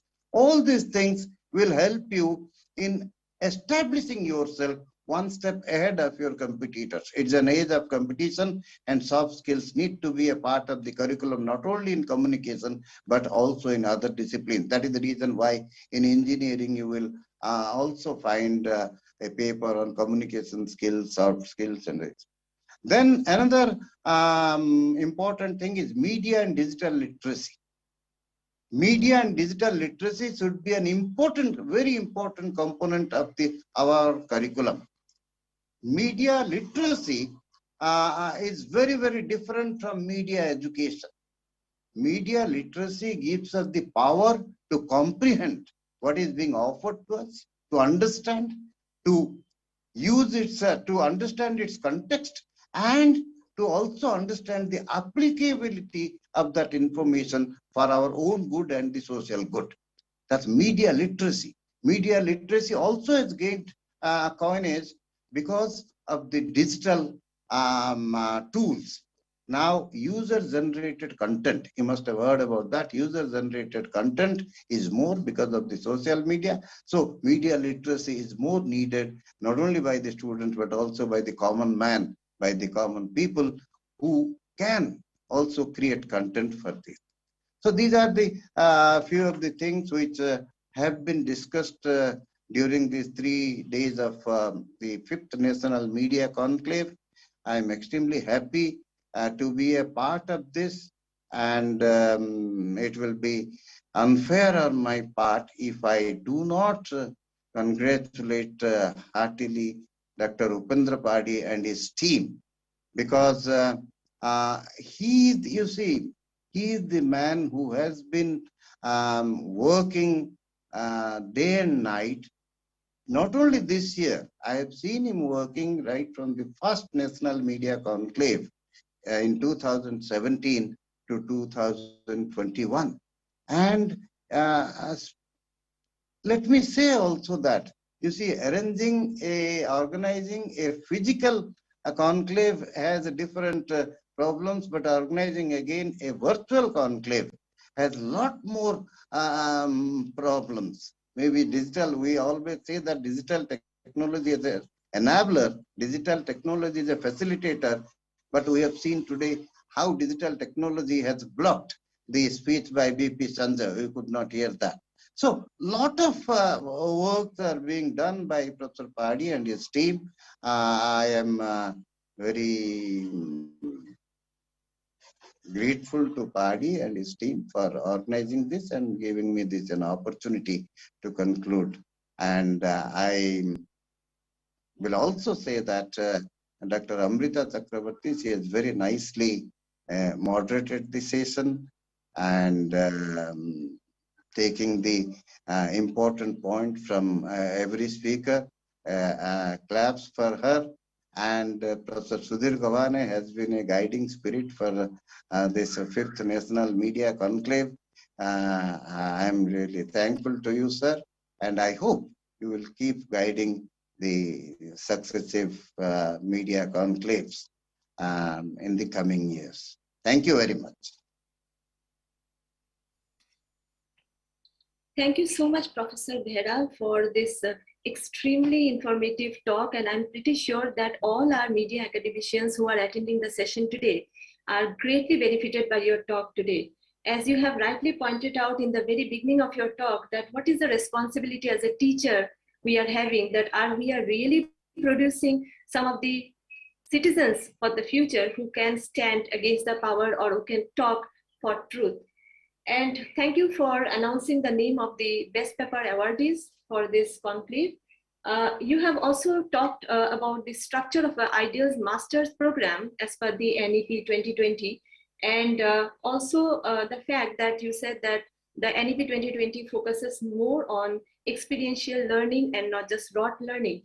And thank you for putting a highlight on the fact that although you have experienced that when computer was there, people were actually afraid that whether they are going to take the job of common human being, but thankfully it never happened. So now, as our generation is really in fear that is artificial intelligence going to take our role, but hope that humanity exists and humanity will excel all through the life. Do not worry. No one can take over human intelligence. We will be there. Sure, sir. Thank you so much. Thank you for your talk. And now I would like to request the convener of the conclave convener, Mr. Manoranjan Panda, to share his vote of thanks And thank you all.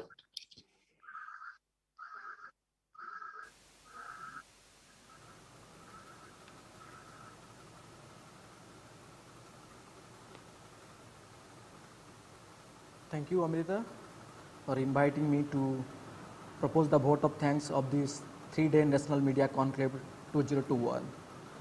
So at the outset, I congratulate all the paper presenters and the awardees who have received the best paper presentation of this year. And first, I will propose to extend my heartfelt deep gratitude to Honorable Governor of Odisha, Professor Ganesh Lal, for his nice deliberation and decoding the definition of media and journalism and the role of media in the present context.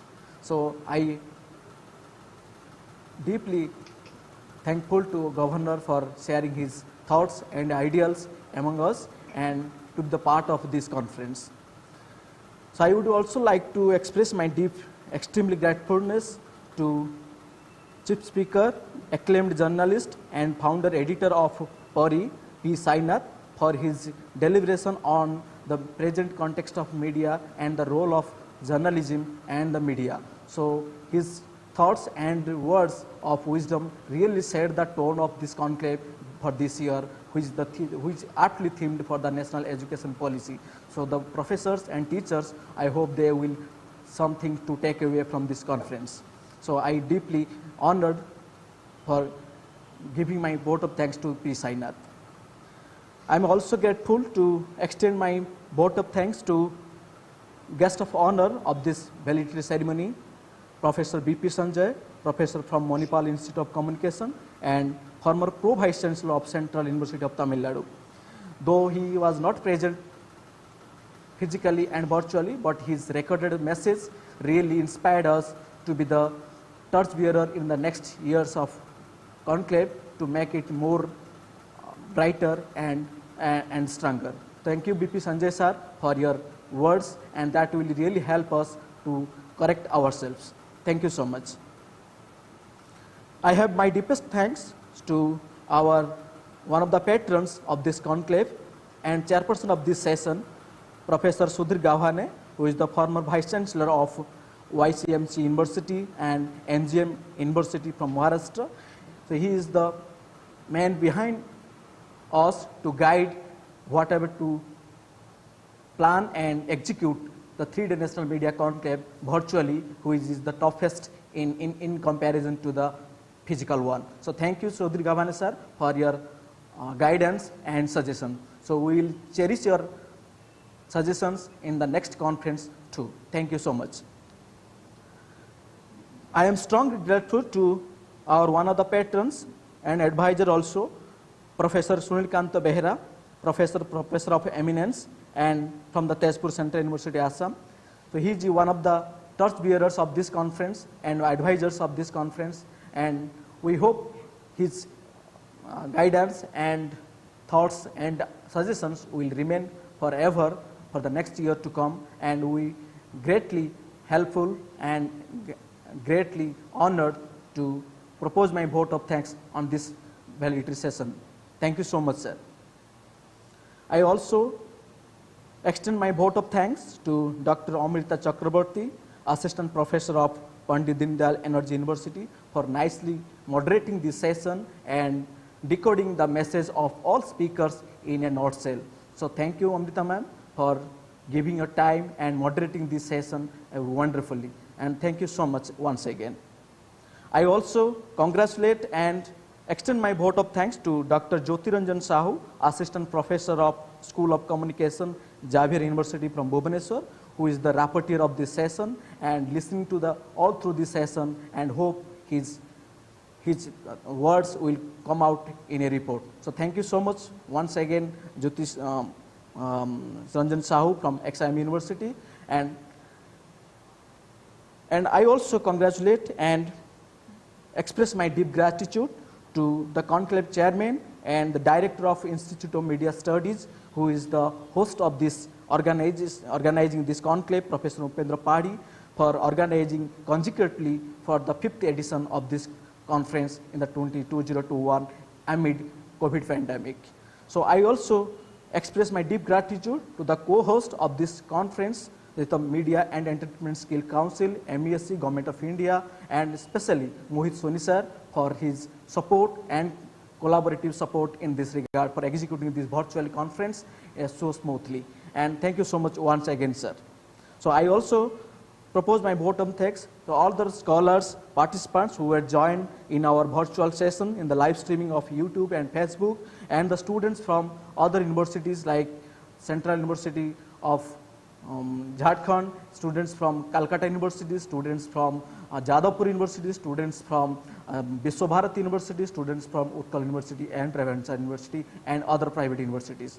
So, and students from Institute of Media Studies. So I extend my vote of thanks also Devamani Mukherjee ma'am for supporting in collecting questions from the Facebook and YouTube and putting forward to the moderators for the discussion and for the answer to the participants. So thank you once again all. So we'll meet you once again in the 2020 and hope this time we'll meet physically.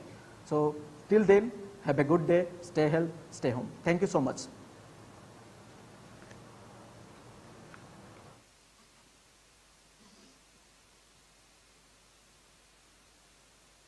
So here we come to the end of this session. Thank you everybody.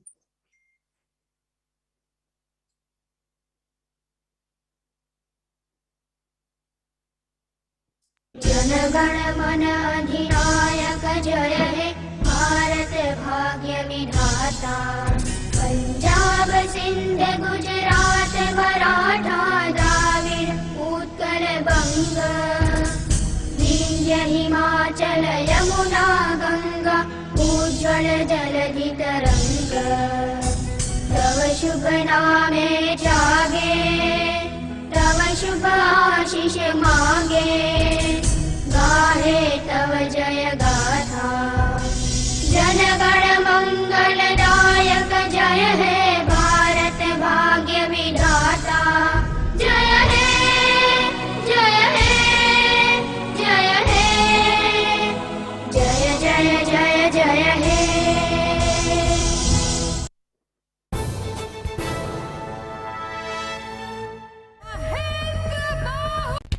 Now get ready to feel the experience of world-class pump sets. Olima Pumps brings for you exclusive products, excellent performance and extreme quality.